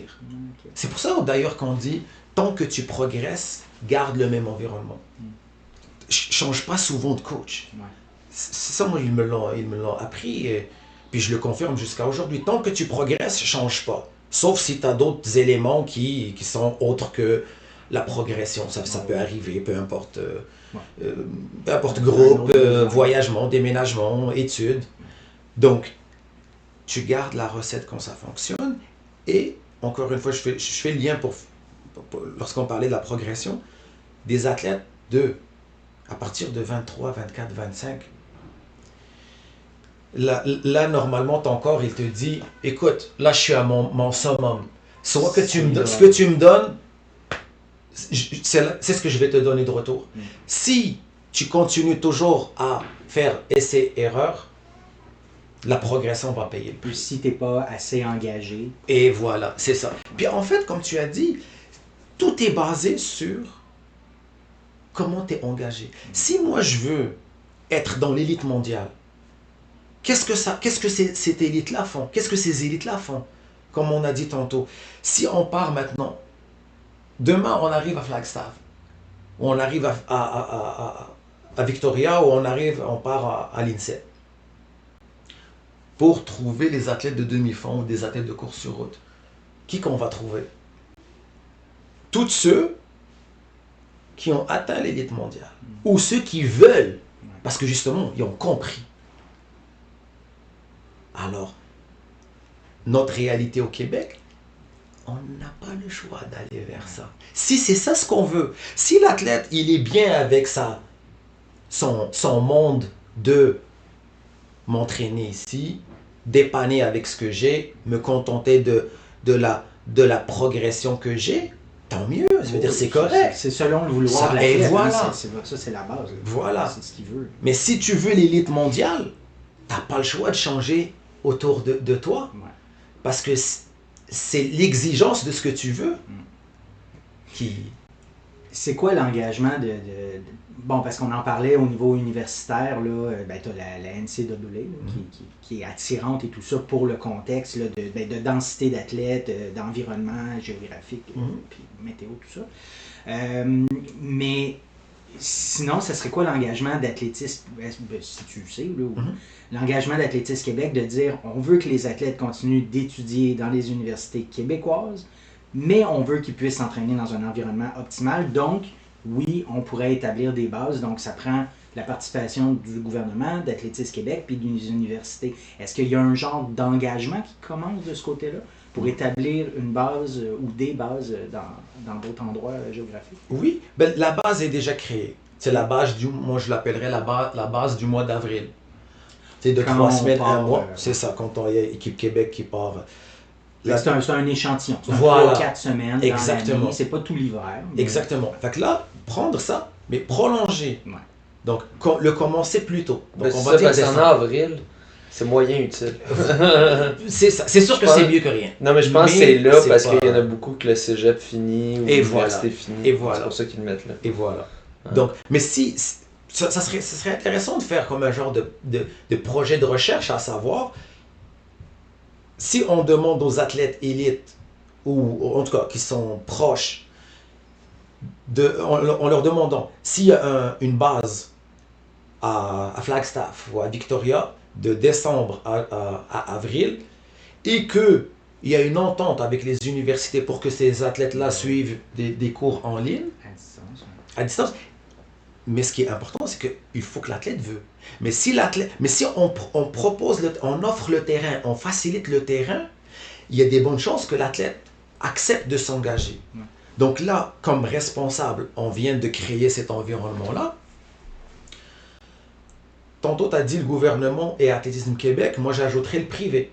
le secteur privé, des fondations, des commanditaires. Mhm. Il y a des pays il y a quasiment une loi qui oblige les compagnies d'investir dans le sport. Ah oui, Ou Ah, une ouais. façon, Ben oui, ou une façon, mettons, par rapport au retour d'impôts, un truc comme ça. Ouais, ou- ouais. Ah oui, Le sport, c'est la santé. Mais Je veux dire, oui. Après, tu utilises moins ton système de santé. Et voilà. Exactement. Modèle pour la jeunesse, tu sais, prévenir le décrochage scolaire. Le sport, il y a beaucoup de gains, plus la visibilité du pays, le tourisme. Tu sais, c'est fou, c'est une arme, le sport. Les athlètes, c'est des ambassadeurs. Donc, Une arme positive. oui, exactement. Ben Une oui, arme ben oui. politique, si on veut. Mais oui, exactement. Puis d'ailleurs, c'est là qu'on dit une volonté politique. Ouais. S'il y a un investissement massif dans le sport, il y a une volonté politique. Donc, Clairement, je ne sais pas, tu abordes un point super important, mais j'ai l'impression qu'au Québec, c'est pas une volonté politique forte, là. Malgré les gouvernements qui changent, les années qui passent, il n'y a pas de volonté très forte gouvernementale d'investir dans le sport. ça ne suit pas le rythme des pays qui nous dépassent en ce moment, qui sont en avance. Comme quel pays? Si mettons, on prend les Américains, on prend certains pays en Europe, on prend le Maroc, une volonté politique, c'est sûr qu'il y a des résultats, parce qu'on croit à ça, puis surtout, c'est qu'il y a les experts, c'est des experts du terrain. Fait que si moi je te dis, regarde, tu veux des résultats, voici ce que ça prend. Fait que le politicien, il va te dire, moi justement, je veux l'image de mon pays, je veux l'image de ma province. Je veux les gens en santé aussi. Je veux qu'ils utilisent moins mon système de Oui. santé. Puis Donc là, qu'est-ce que ça me prend? Ok, pour aller chercher plus de membership, il faut qu'on prenne soin de l'élite. Parce que l'élite, c'est des idoles pour les jeunes. c'est l'image. C'est l'image. Et c'est ainsi de suite. Qui dit élite dit performance, dit commanditaire. Ouais. C'est de la visibilité pour les commanditaires. Cercle Et vertueux. voilà, c'est ça. Les coachs à temps plein, c'est pas des coachs bénévoles, c'est pas le même monde. Effectivement. Un coach qui est payé temps plein ou qui est même bien payé, il rêve comment faire performer ses athlètes. Tu comprends, c'est une façon de parler. Ouais. Son métier, c'est que les athlètes performent. Et puis qui choisit l'écurie autour de lui. C'est de là, lorsqu'on a parlé tantôt de si moi, un pays me dit, voici 200 000 par année, on veut des podiums aux Olympiques et aux championnats du monde. Mais avant d'accepter, je vais dire, ok, ça va me prendre une équipe autour de moi. Ça va me prendre... Moi, j'ai des amis en Belgique, ils me racontent, il y a des groupes d'athlètes qui arrivent pour 3 semaines, ils viennent dépenser 50 000 €. Juste pendant 2 semaines, camp d'entraînement, compétition, qualité d'hôtel, les repas, c'est de luxe, VIP, mais ils ont des résultats. Donc, les résultats sont là quand on met le bons investissements aux bons endroits. Okay. Donc, puis, le but de tout ça, c'est l'intérêt de l'athlète. Il faut que l'athlète, nous comme responsables, c'est l'athlète qui est censé être au centre. Il y a des clubs ou des provinces ou des pays que pour eux, il y a une politique à l'interne dans les clubs. Dès que l'athlète atteint un certain niveau, il faut qu'il parte se joindre à ce groupe-là. Parce que ce groupe-là, les entraîneurs ou leur environnement, il est beaucoup plus optimal pour qu'ils puissent continuer à progresser. Versus au Québec, ça c'est quelque chose qu'on doit améliorer. Un travail d'équipe, un travail entre clubs, un travail entre coachs. Parce que c'est l'intérêt de l'athlète qui compte. Moi, si je le dis à mes athlètes, je l'ai dit même dernièrement à Samuel, j'ai dit, moi, rendu à, comme je dis, à 3,35, moi, je vais t'aider si je n'ai pas les conditions pour aller en camp d'entraînement de plusieurs mois l'hiver. Je serai le premier à te dire, va te joindre à ce groupe-là. J'ai passé par là, puis pour moi, c'est l'athlète. Comme on dit l'expression, on dit le client est roi, mais l'athlète est roi.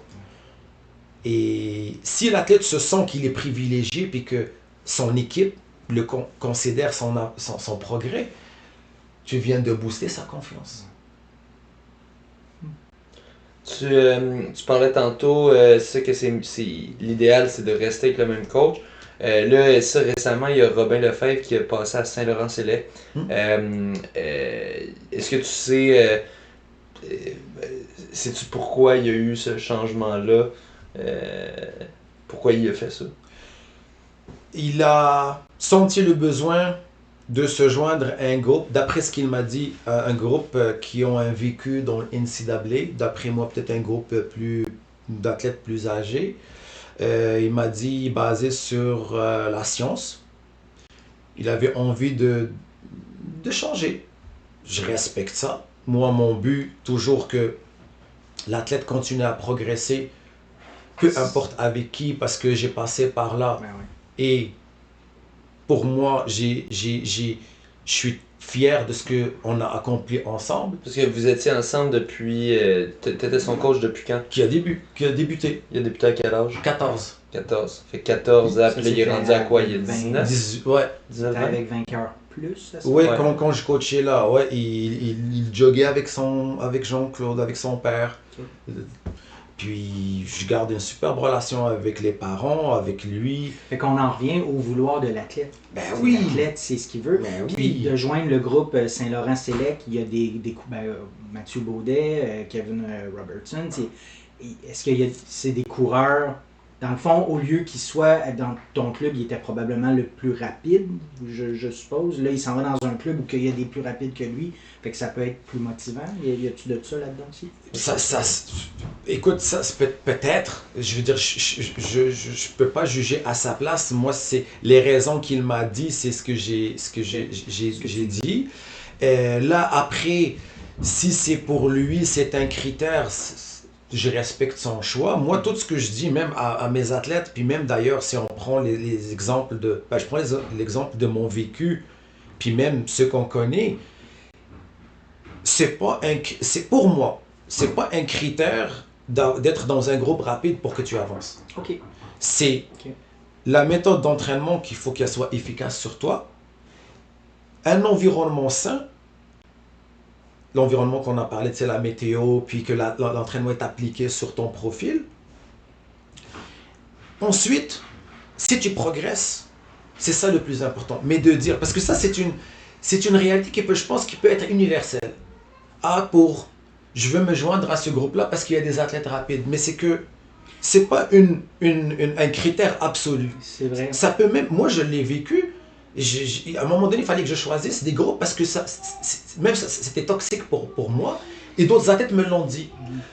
Ils se sont joints à un groupe, je pense que c'était à Edmonton. En tout cas, et l'athlète, il a régressé. Pourquoi? Parce que il a embarqué dans une planification qui n'était pas faite pour Qui lui. lui convenait pas. En fait, à ce niveau-là, il faut que chaque plan soit propre à l'athlète.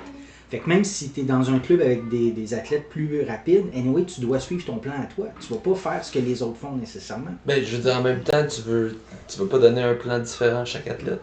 Dans un club, là, je sais pas, je me dis, Ben, quand on est dans le peaufinage, il faut que... Non. C'est que si tu as un groupe, mettons, j'ai un groupe de 1500, un groupe 1500, 800. Ah oui, ok. J'applique, on a le même objectif. Je peux, comme tu as Ils ont à dit, peu près les mêmes temps en compétition, donc là... c'est ça. Puis même si on a une différence de temps, même si j'ai un gars de 3,40 puis un gars de 3,50, même de 4 flats. Ils vont avoir la même planif. Ils vont pas le faire à la même vitesse. C'est Ils vont ça. pas faire les trucs à la vitesse, mais ils vont le faire au même c'est effort. ça, je vais en venir. Ils feront pas les intervalles à la même vitesse, donc ils Non. peuvent pas se suivre. Je veux dire... Ben, un gars de 3,45 peut suivre un gars de 3,40 Exact. possiblement. OK. Exact. Ok. Rendu Mais pas à 4, puis pas à 4 minutes. Puis Ben, pas 4, Non. 3,40. Non, c'est ça, exactement. Il va se brûler en entraînement. Ouais, tu peux aller spécifier un peu la charge de la série, ou c'est Ouais. sur les chronos exigés, c'est sûr que c'est pas la même chose. Ok. Et plus que je descendrai un athlète à 3,30, plus que c'est plus complexe. Mhm. Ben, c'est pour Un ça gars que j'en trop- venais à dire que Ah, c'est non. plus individualisé. Oui, à ce oui, moment-là. t'arrives. Moi, encore une fois, pour conclure avec le sujet de Robin, là, la base que j'ai faite avec lui, c'est un gars qui peut, puis je le dis, là, ça va être un podcast qui va rester longtemps, c'est un gars, les 4 ans que j'ai fait avec lui, c'est un gars qui peut se rendre à 3,27. il peut se rendre à 3,27. 3,27. Ah oui, oui, oui, Ok, je le Ashraf dis. le dit. Ah oui, Ok. je le dis, puis je le reconfirme. 3,27. Il peut se rendre Si à on a les 3,27, trois éléments, 3,28. si on a les trois Si le- éléments. Hein. Oui, il a la base. Là, j'ai fait une super base avec lui. Et la même base que moi, dans mon vécu, je l'ai vu sur des athlètes de 3,27, 3,26, 3,30. Et que j'applique depuis que j'ai commencé à coacher, ça fait 4 ans, 5 ans. Et la progression, on la voit. C'est pas sur un athlète.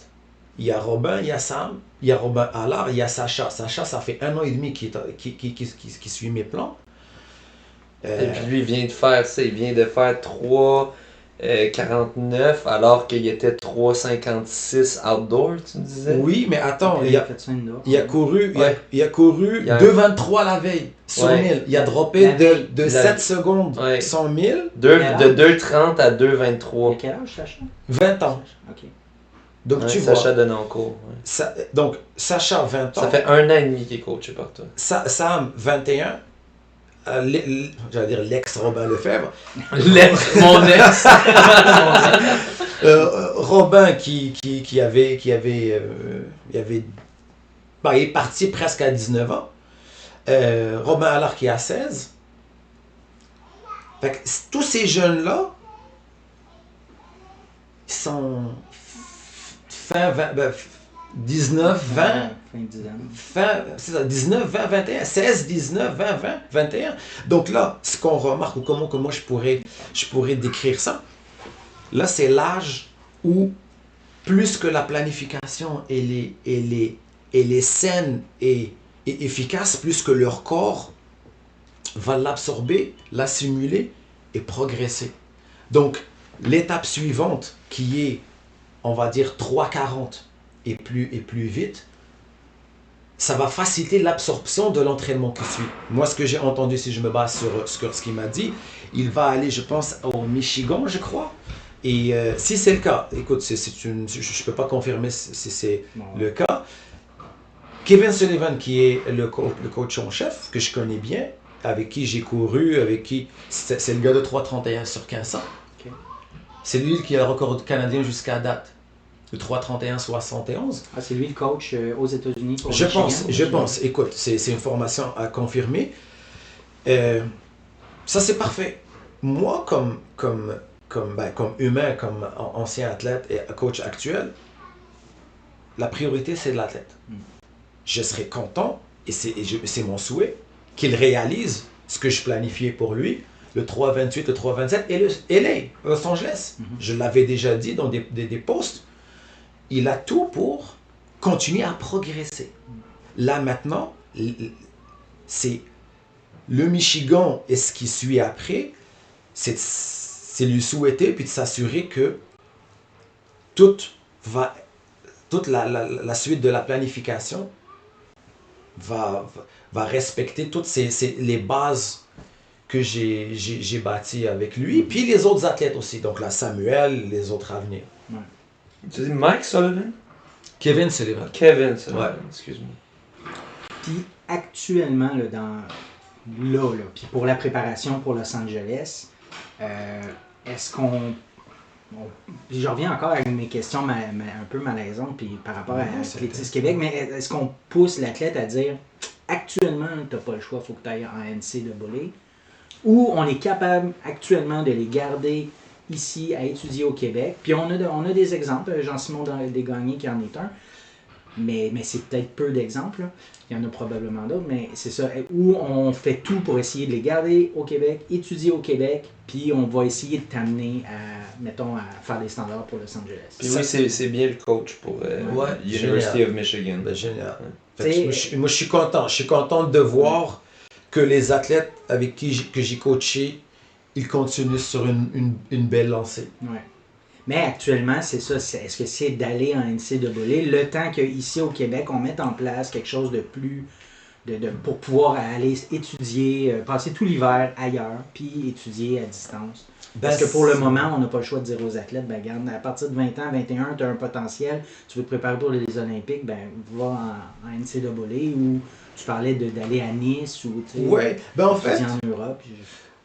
c'est de leur décrire c'est quoi les choix adéquat pour la suite de leur progression. Donc, Ils peuvent choisir qu'est-ce qu'ils veulent au final. mais c'est sûr. Mais si comme nous, comme responsables, si on leur facilite les choix, donc Ouais. c'est sûr que l'idéal, c'est qu'ils restent au Québec, qu'ils étudient en ligne, mais qu'on les amène ailleurs pour un 4 mois. Mais est-ce que ça se fait actuellement? Ben, Est-ce que c'est quelque chose de possible Ben, d'étudier à distance pendant 4 mois? s'il y a une volonté que j'appellerais politique, sportive, ministérielle, Ouais, c'est ça. on Université, peut. En ce moment, mais en ce moment, non. mais En ce moment, non. non. En ce C'est moment, ça, non. en ce moment, non. en ce moment, comme tu as dit, le camp d'entraînement d'avril, il est bien, mais c'est Non, pas c'est pas suffisant. assez. C'est pas Fait suffisant. à ce moment-là, c'est la responsabilité d'Athlétisme Québec, probablement qu'ils le font, mais c'est d'aller voir le gouvernement, les commanditaires, puis les universités pour leur dire, écoutez, faut aller vers cette avenue-là. C'est là. beaucoup de joueurs qu'il faut que tu mettes dans la même équipe. Beaucoup De joueurs, parce que les universités, là, Ben, dire, hey, rends ce cours-là en ligne, disponible en ligne, ou aux minutes, moi ça me Ouais. tente pas, tu sais. Puis... Ben, c'est là que moi je mentionnerai la volonté de l'athlète. Il y a des athlètes qui vont mettre carrément leurs études en pause. Ouais. C'est parce que si tu mais vois... c'est pas l'idéal. Mais c'est sûr, mais c'est ça. Mais c'est Mais l'exigence. c'est dur aussi étudier puis performer Ben, c'est de ça. très haut niveau. C'est l'exigence Ça de aussi, la c'est dur. performance. Sauf que si tu fais ça, si tu mets les études de côté, quand que tu pourras plus performer ou quand tu vas atteindre un certain âge ou un certain niveau, ben puis si t'as pas tes études, t'es Ben, pris. non, il y a plusieurs opportunités Ouais. quand même, je Ouais. pense. Ok, moi, Ouais. ok. Tu peux. C'est... Moi, Si pour je- moi, ben, en tout cas, moi, j'ai l'impression que ce serait pas une option que j'offrirais à. Ben, c'est À c'est l'athlète, risqué. de- C'est que c'est risqué. En Il même faut- temps, c'est sa volonté à lui, là, mais Mhm. pour moi, ce serait la dernière option de dire tu peux mettre fin à tes études pour aller. Mais tu peux courir. retourner aux études plus C'est tard ça. aussi. tu sais. Ouais. mais C'est que tu mets... tu mets un retard, là, quand Oui. même. Ben, retard, je veux dire. Tu sais, faut pas faire d'âgisme non plus. Tu que sais, si tu as tu peux- 25 ans, tu commences à aller à l'université, ça veut dire que ton diplôme, tu vas l'avoir à 28, 30, ça amène un retard pour, mettons, travailler, acheter une maison, établir une famille. Tu sais, c'est ça, je veux dire, au niveau retard. Là, tu sais. Ouais, mais je veux dire, t'as pas besoin de tout retarder parce que tu commences à travailler plus tard. Tu sais, Ouais, puis, en tout cas, mais il y a beaucoup de choses à prendre en compte, mais je trouve souvent. Tu sais, moi, je me suis rendu, j'ai une maîtrise là, quand même, fait que je valorise ça quand même, les études. Oui, puis tu l'as fait Mais- jeune, là. Je veux dire, tu l'as complété, tu avais quoi, 21, 22? Tu l'as pas non. complété à 30 ans. Là. Ma maîtrise? Non, mais je l'ai complété. Tu sais, j'ai fait un Ah, bac, une j'ai fait maîtrise, 2 ans de non, cégep, un bac Tu de peux pas 4 compléter ans. une maîtrise à maîtrise 21, en 2 ans et ça serait demi. plus, Ouais, c'est ça. 25. Sans alentour-là. Mais en même temps, je trouve des fois, on valorise un peu trop ça dans cette idée. Il faut que tu fasses ça, faut que tu. Tu sais, il y a de nos jours, il y a de plus en plus de jobs que tu sais, t'as pas nécessairement Mettons, besoin aller d'avoir. au cégep un- ou de faire un ASP, quelque chose de plus technique, mettons, une job un peu plus. Qui demande moins d'études, puis. Ben, même pas ça, même pas là. Je veux dire, c'est. Je sais pas, on dirait dans les trends actuels, on a tellement valorisé les études, puis c'est bien. Puis moi, tu sais, je suis prof. Fait que Ouais. je vais pas dire c'est pas bien, tu dis. Mais je dirais que c'est ça, que t'es pas obligé. Tu sais, je pense pas qu'on devrait obliger non plus, ou faire sentir l'obligation. Mhm. Ben, je trouve qu'on a beaucoup poussé, c'est ça, dans ce sens-là, Ouais. de faut que tu étudies, faut que tu te dis, faut que tu Ouais. t'endettes en C'est ça. étudiant. C'est ça. Parce que, tu sais, c'est pas. Ici, ben, à l'université, c'est quand même, je sais pas, ça doit être rendu 2000 par session, quelque chose du genre, là, tu sais, Ouais, c'est c'est pas ça, donné, c'est- puis tu peux pas travailler autant quand tu étudies, là. Fait que c'est beaucoup. Il y a On peut-être- valorise beaucoup. Puis peut-être aux qu'il y a trop États-Unis, d'avantages. c'est un problème, là. Oui, parce Aux que États-Unis, beaucoup- là, ils s'endettent de centaines de milliers de dollars. Puis après ça, hey, avec mon bac en je sais pas trop quoi, je suis pas capable de. C'était pas tant. Ça valait pas tant le coût. Ouais, ouais. Fait que. C'est ça, Fait je que ça dis. reste, fait que ça reste une option quand même. Ben oui. C'est-à-dire, fais une pause sur les études. C'est ça. Ou des cours à la carte en ligne et que tu sacrifies ta vingtaine pour ta carrière. Mais il faut une volonté de l'athlète. Ouais. Mhm. C'est pour ça qu'on a des exemples. Charles qui partait les hivers ailleurs.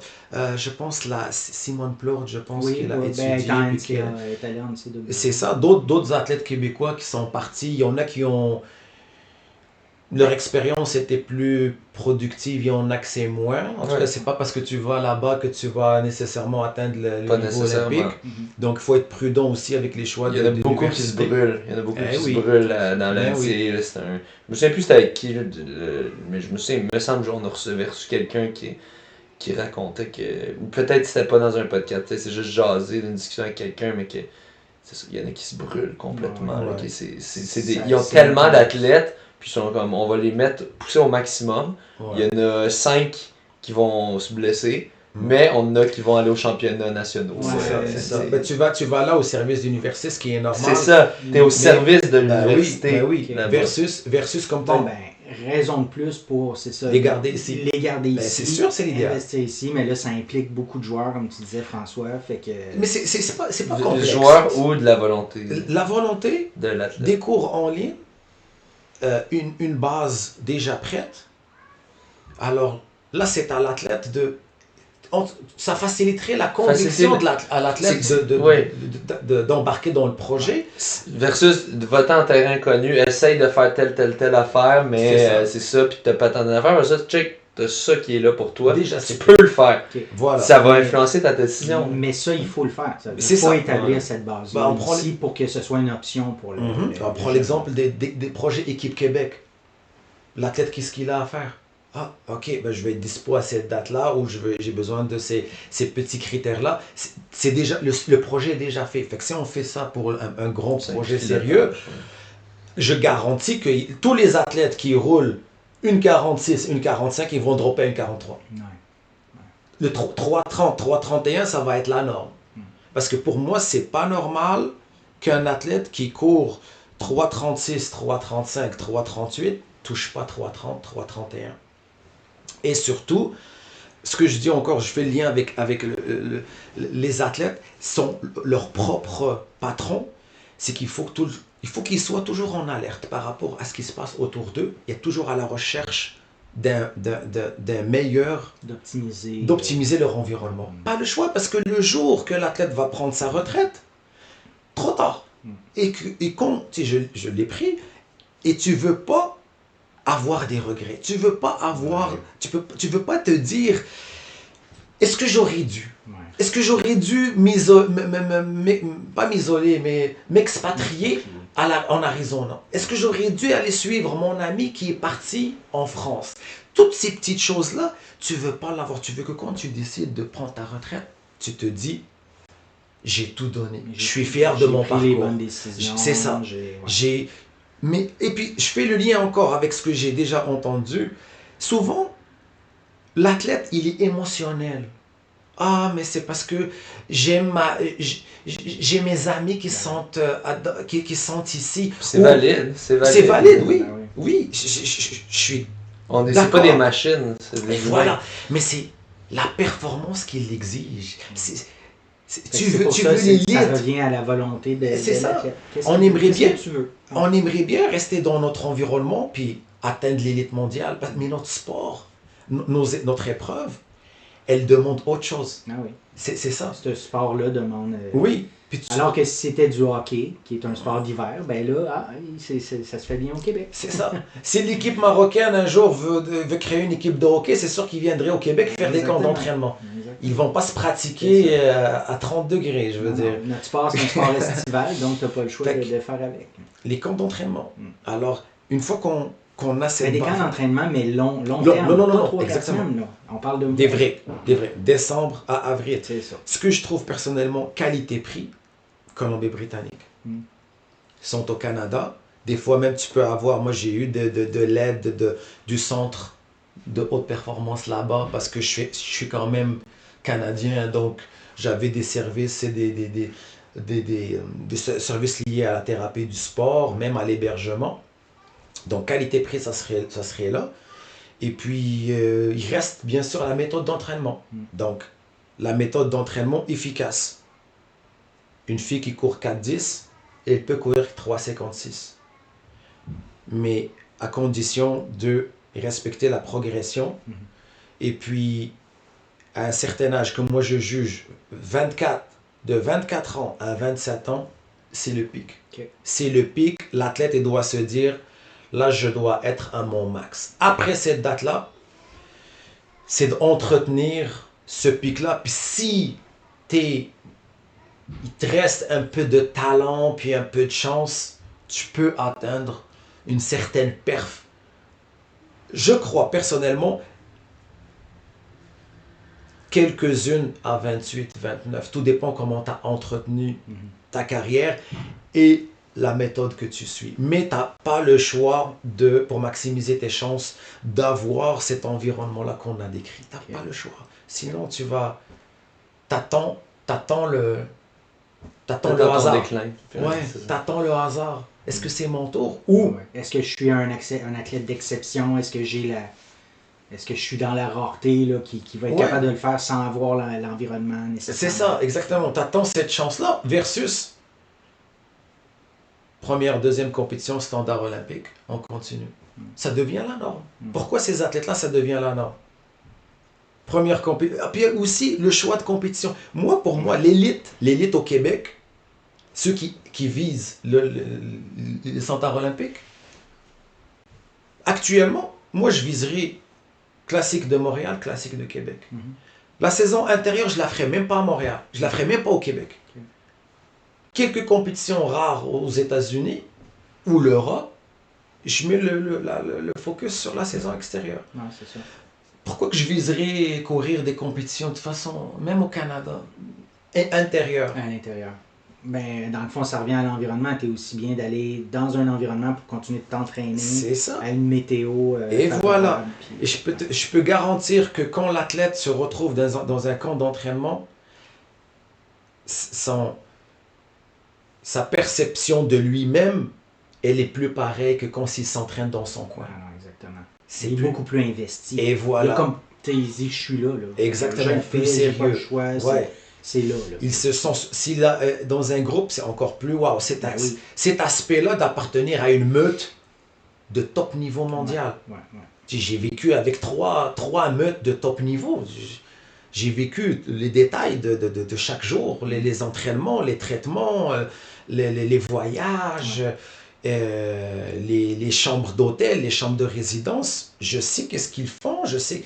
Et cette sensation juste de sortir dans la rue, aller se promener.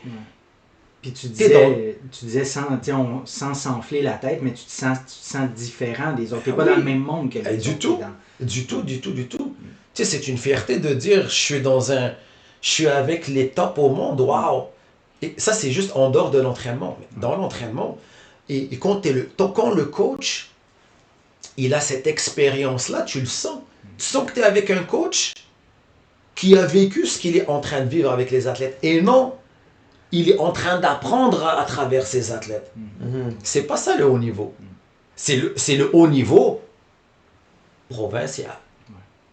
En voie de développement. Mais si tu cherches l'élite mondiale, tu n'as pas le choix d'être avec l'élite mondiale. Celui qui a vécu. Parce que ta carrière est courte. Tu ne veux pas être, comme tu as dit, un athlète cobaye.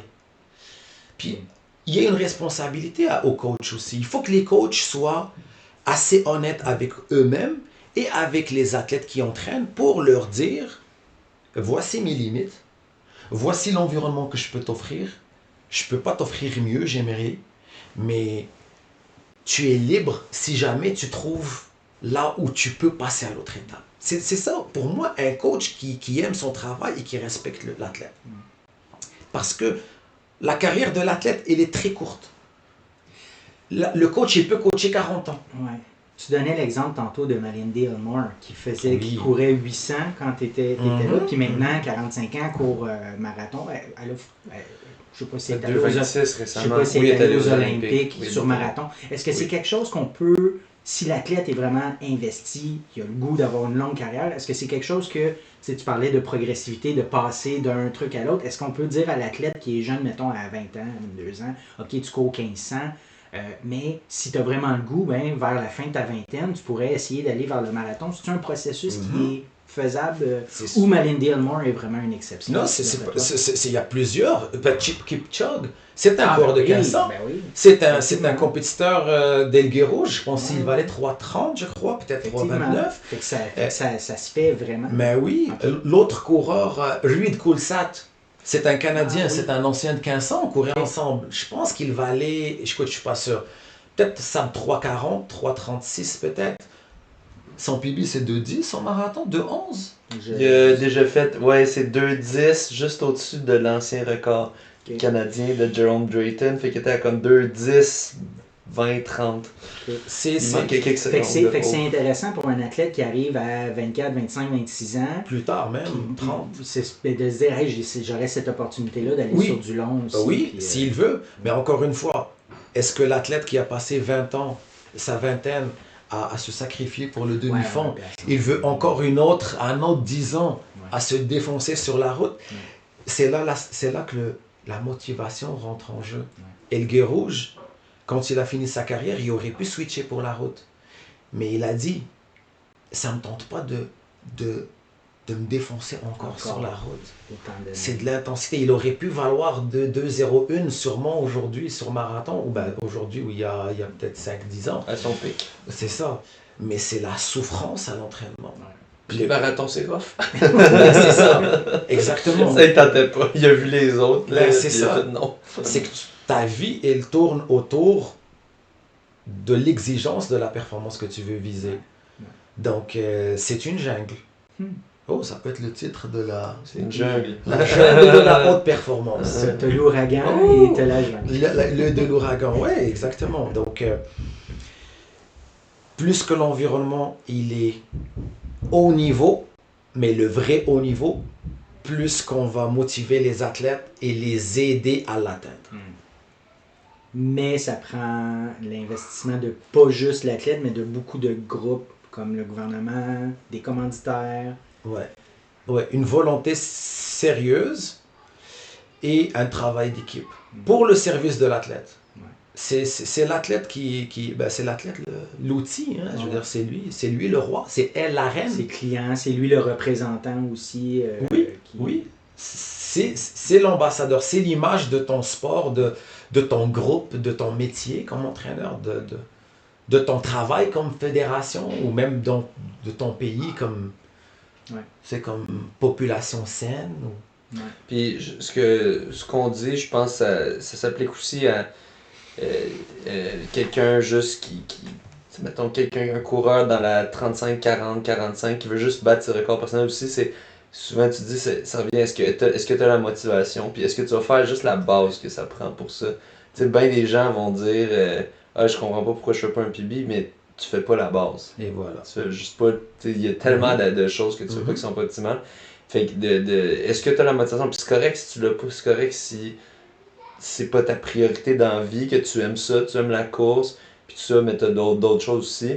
Mais c'est ça, si tu veux aller au top de tes performances, il y a juste faut que tu sois motivé, puis que tu fasses toutes ces choses-là, de bien dormir, de bien t'alimenter, de faire les entraînements, de bien t'entourer en coaching. Puis tu sais, ce que tu dis, moi je me vois là-dedans parce que j'ai 45 ans, ça fait 10 ans que je cours, puis je viens de faire un immense PB sur demi-marathon, mais je suis engagé. J'adore m'entraîner, j'ai une grande volonté, puis tout ça. Fait que tu sais, ça touche aussi les amateurs comme moi, puis comme de nos auditeurs aussi. Quand tu as l'engagement, que tu essaies d'avoir le mieux au niveau de l'environnement, puis que tu as un bon... je n'ai pas de coach, mais j'ai une bonne façon de m'entraîner, ça fonctionne. Exactement. C'est que ton environnement de performance, il est adapté à l'objectif que tu cherches.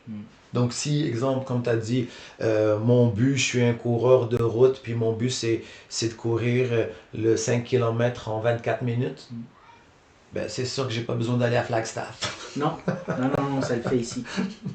Donc, mais ça prend la volonté, l'engagement, l'entraînement. Puis, c'est ça. C'est sûr, bon, si on vise un marathon en 3,30 pour un gars, ou encore plus pour une fille, mais là, c'est un peu plus exigeant. Les sorties du week-end, la quantité, la qualité de la bouffe, le stress. Le sommeil. Sommeil. Super important.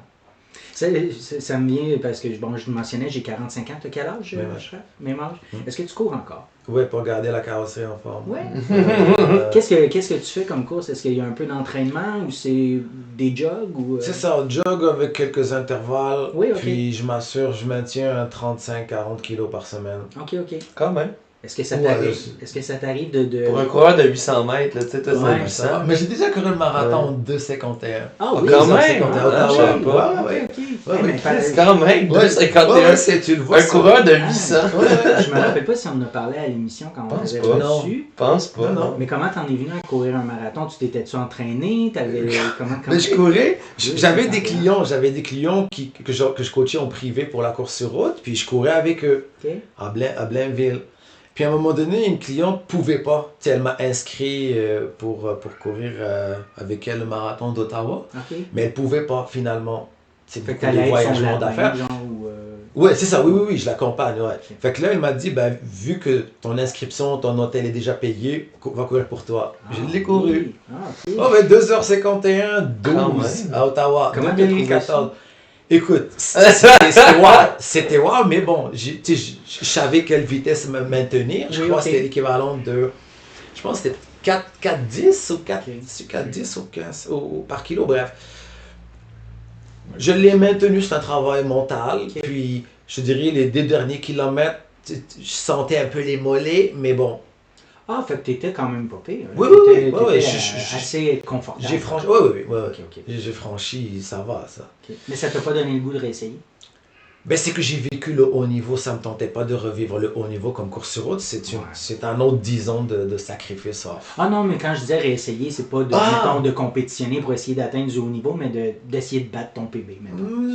Non, j'ai quitté à 2h51, c'est ok, ça va. Ok, ok. T'auras pas le même, t'auras pas plus de cholestérol que si tu cours à 2h51 ou tu le cours en 3h30. Je pense que ta Ton santé. 2h51, t'as pas fini ses genoux, donc t'aurais pu C'est ça. courir en bas de 2h50. Là, Ouais, 2 minutes plus tôt, mais bon, mais quand ok, tu. c'est pas...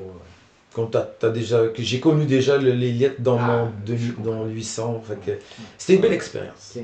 Mais c'est bien que tu continues à courir actuellement, Oui. 35-40, puis tu sais, sans objectif naturellement de temps ou de compétitionner. Non, C'est non. juste de maintenir la carrosserie. Ouais, être en forme, puis avoir, aimer l'effet de l'entraînement aussi, puis toujours rester dans ce monde-là actif, ça sera, c'est bien, je Ah ben trouve. oui, on investit dans notre santé. Hein. Ben oui, C'est oui. certain. Pourtant, il y a cette réalité que beaucoup d'athlètes de haut niveau, quand ils prennent leur retraite de compétition, leur mode de vie change complètement. Est-ce qu'ils arrêtent de courir? Ben, beaucoup ceux que je Beaucoup. connais, oui. Ouais. Parce que justement, ils se disent, j'ai assez donné, Ouais. J'en je ai veux me tellement reposer. fait. Ouais. Fait que quand ils se reposent, ben, souvent, c'est... Complètement. ça- C'est pas juste à moitié. ça- Des gens intenses ils vont all-in, mais aussi quand Ouais. c'est fini, Ouais. ben all out. Ouais, exactement. Donc, puis là, tantôt, tu as parlé de Los Angeles. Ouais. On est en 2026. Mhm. L'année prochaine, Ça s'en vient 2027. vite, là. Je pense la période de qualification, je crois normalement, une année avant, la période de qualif peut commencer. Ok. Donc là, qu'est-ce qu'on fait? On va être dedans cet été, dans le fond. Ben Ce oui, qui ça serait peut fait commencer. cet été, là, Oui, pour exactement. être, Fait que, qu'est-ce qu'on fait maintenant pour nos athlètes élites qui espèrent Los Angeles? Mm. Donc, c'est quoi les idées qu'on peut appliquer? Parce que les idées, Athlétisme Québec, il l'a. Mhm. Augmenter le nombre de Québécois sur l'équipe canadienne. Alors, c'est quoi? Comment qu'on peut maintenant appliquer des choses sur le terrain? C'est entre autres le but du projet de recherche, le podcast. C'est bon de faire de faire des rencontres pour que justement qu'on garde, si on peut garder nos athlètes ici. Mhm. Mhm. Pourquoi pas?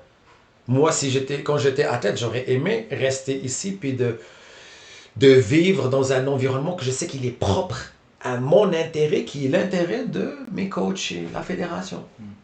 Versus aller ailleurs et en échange, je pique pour eux pour qu'ils puissent me permettre de vivre dans un environnement de 25 degrés. Fait que je pique pour toi, mais j'espère garder quelques peu d'énergie pour moi et ma province ou mon pays, tu vois. Fait actuellement, le camp d'entraînement, c'est au mois d'avril. Là, actuellement, on n'a pas une équipe québécoise là, qui est ailleurs. Actuellement, là, janvier, février. Pas à ma connaissance, non. Il y a Non. des individus, ben, il y a des C'est groupes ça. comme avec qui vont en Flagstaff là, en février. Là. Mais Mais, 2 semaines, je mais pense pas que c'est des sinon, longs camps d'entraînement. Ok. Ça, c'est bien, mais c'est un début. Ok. Ça prend plus. Puis ça aussi, c'est que pour ça, ça prend comme elle a fait au congrès annuel, le responsable de l'Athlétisme Canada, il a dit que ça prend les ressources humaines aussi. T'as les coachs. Voici le camp d'entraînement. Mettons, on a des commanditaires, on a une volonté politique, peu importe. On a un camp 15 décembre au 15 avril. Victoria ou Flagstaff. Qui, en plus des athlètes, c'est qui l'équipe de coach? Ouais. Est-ce qu'on a des coachs qui sont prêts à aller là, à rester là? Une équipe 4 d'entretien mois. physique aussi.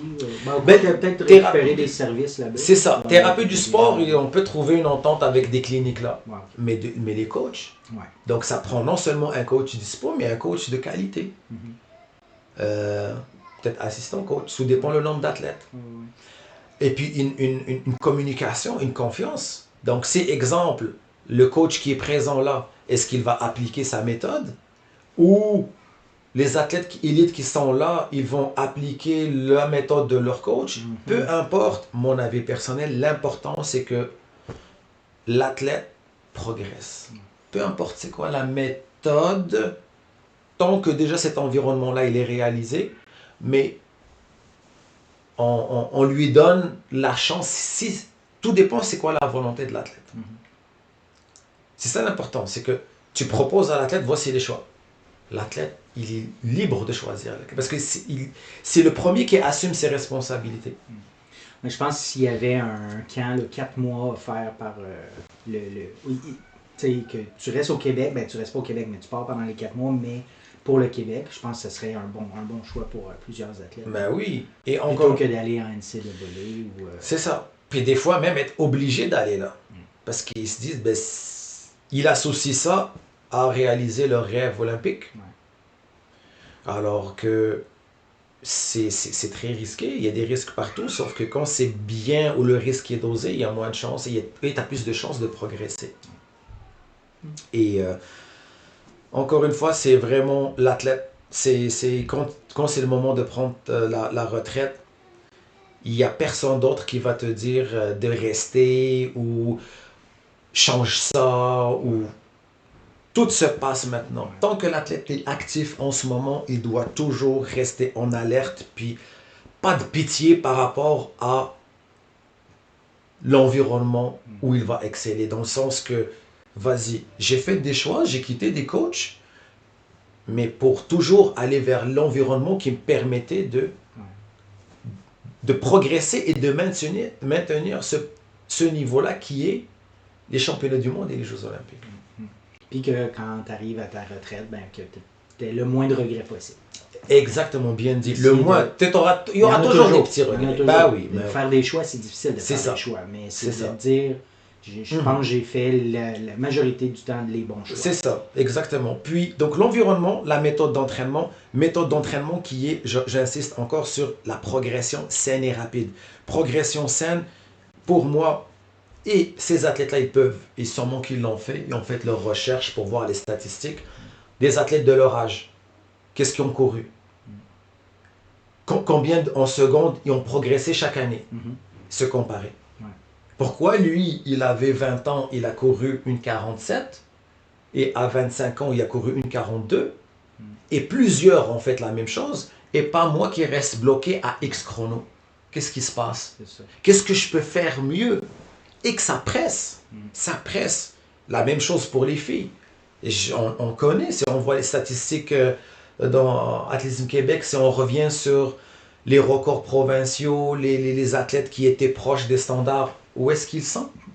Comment ça se fait qu'on a des filles, exemple, de 2-1, 2-2, 2-3, qui n'ont jamais cassé l'une 57? Pourquoi que le record du Québec, c'est toujours 2 flat ou 2-1? Ok.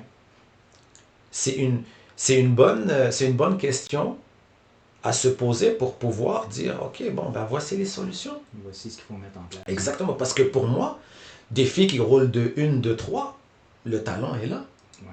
C'est sûr que le talent est là. Il y a Ouais, plein ouais, d'athlètes québécois qui sont talentueux. Ouais. Il manque juste ce qu'on vient de décrire. Mais ça commence par eux. Les athlètes, ça commence par vous. Il n'y a personne qui va vous dire nécessairement... L'engagement serait le c'est ça. plus important. Ben oui. Ça commence par l'engagement de l'athlète. C'est à lui de chercher son environnement. Si l'environnement est déjà prêt, comme d'autres fédés, d'autres pays le font, ça facilite le processus. Si l'engagement, l'environnement, il n'est pas encore suffisant, il y a une volonté mais c'est pas suffisant, c'est à l'athlète de bouger. Ouais. T'as pas le choix. Très intéressant. Merci beaucoup, Ashraf, Ça fait d'être plaisir. venu nous parler de ça. C'est le fun d'avoir quelqu'un qui a ton bagage. Ouais. On l'avait pas mentionné au début du podcast, là, mais pour ceux qui n'ont pas écouté le dernier épisode qu'on avait fait avec toi, tu as représenté le Canada sur la scène internationale. Tu étais au Paname, si je me souviens bien. Paname, 2 Jeux Ouais. Olympiques, 3 championnats du monde, Jeux du Commonwealth. C'était-tu les Paname que tu avais remporté ou c'était. Ouais, c'était oui. Paname que tu avais remporté sur 800 mètres. Mhm. T'avais fait combien? Une 45,05. Ouf, ok. Qui est maintenant avec les spikes en carbone, ça doit valoir une 43,90, Ah ouais, une ok. 44,0. Ah oui, facilement. Ouais. Ouais. D'ailleurs, on a fait un essai avec les spikes carbone sur un 60 mètres, juste accélération. J'avais de la misère à ralentir. Ah, oui. Tellement que ça propulsait. Puis je me ouais. dis, aïe, aïe, je comprends. Ben, là, je comprends pourquoi que maintenant, qu'ils roulent des 1,41. Ouais. Tous les records tombent. Les records tombent hier, 1,42,50 Josh Howe, Oui. 4,48 sur 2000, le record du monde. Ouais, il y a eu C'est plusieurs 2,24 records. 2 fois. Hein. 2,24 2 fois. Sur 2000. Tu sais, tantôt, quand je te disais, quand j'ai assisté à des entraînements de fou, incluant le 4 x 1000 en 2,19. Justement, ça vaut ce chrono-là. Ouais. Si on fait C'est le. indoor en plus. Hein. Eh oui. Mm. Fait que c'est fou quand même la technologie. Et là, on parle de Spike. Et sûrement à un moment donné, la composition des pistes qui va sûrement Oui. suivre. Ouais. Fait que. Ben, on le voit déjà avec la piste universitaire à Boston. Là. C'est Oui. clairement une piste Ben, exactement. rapide. Là. Exactement. Ouais. C'est ça. Et Ok. c'est rapide. Ouais, ben merci beaucoup Hey, Ça merci. fait pour plaisir. ton passage. Ça fait plaisir. Toujours plaisant de t'avoir chez nous. Toujours le fun de te croiser sur des compétitions. Ouais. Oui, aussi. plaisir partagé. Aussi. Puis c'est ça, en espérant voir ce que tes athlètes vont pouvoir faire. Mais oui. Sacha Denoncourt, Samuel. Sam Epworth, excuse-moi, j'ai dit Tom Robin Epworth. alors. Oui, Robin Allard, puis tant d'autres. Ouais, de les voir, athlètes québécois en général. Et les athlètes Ouais. québécois, exactement. ouais, de voir la C'est- progression qu'ils vont pouvoir avoir. Il l'a dit, Robin Lefebvre, 3,27. c'est le 3,27, potentiel. écoute, 3,27, 3,28, 3,46 au mile. Et puis, c'est un exemple, il y a d'autres athlètes québécois qui sont sur la scène qui peuvent vraiment émerger. Le talent est là, ils ont la même progression que les athlètes actuels qu'on voit. De haut niveau. Là. De haut Le niveau mondial, la différence, comment qu'on peut les aider à Ouais. atteindre ce niveau. À atteindre ça. Ben, merci. Et Merci sur ce, à vous. bonne Au course. prochain podcast. Yes. Yes.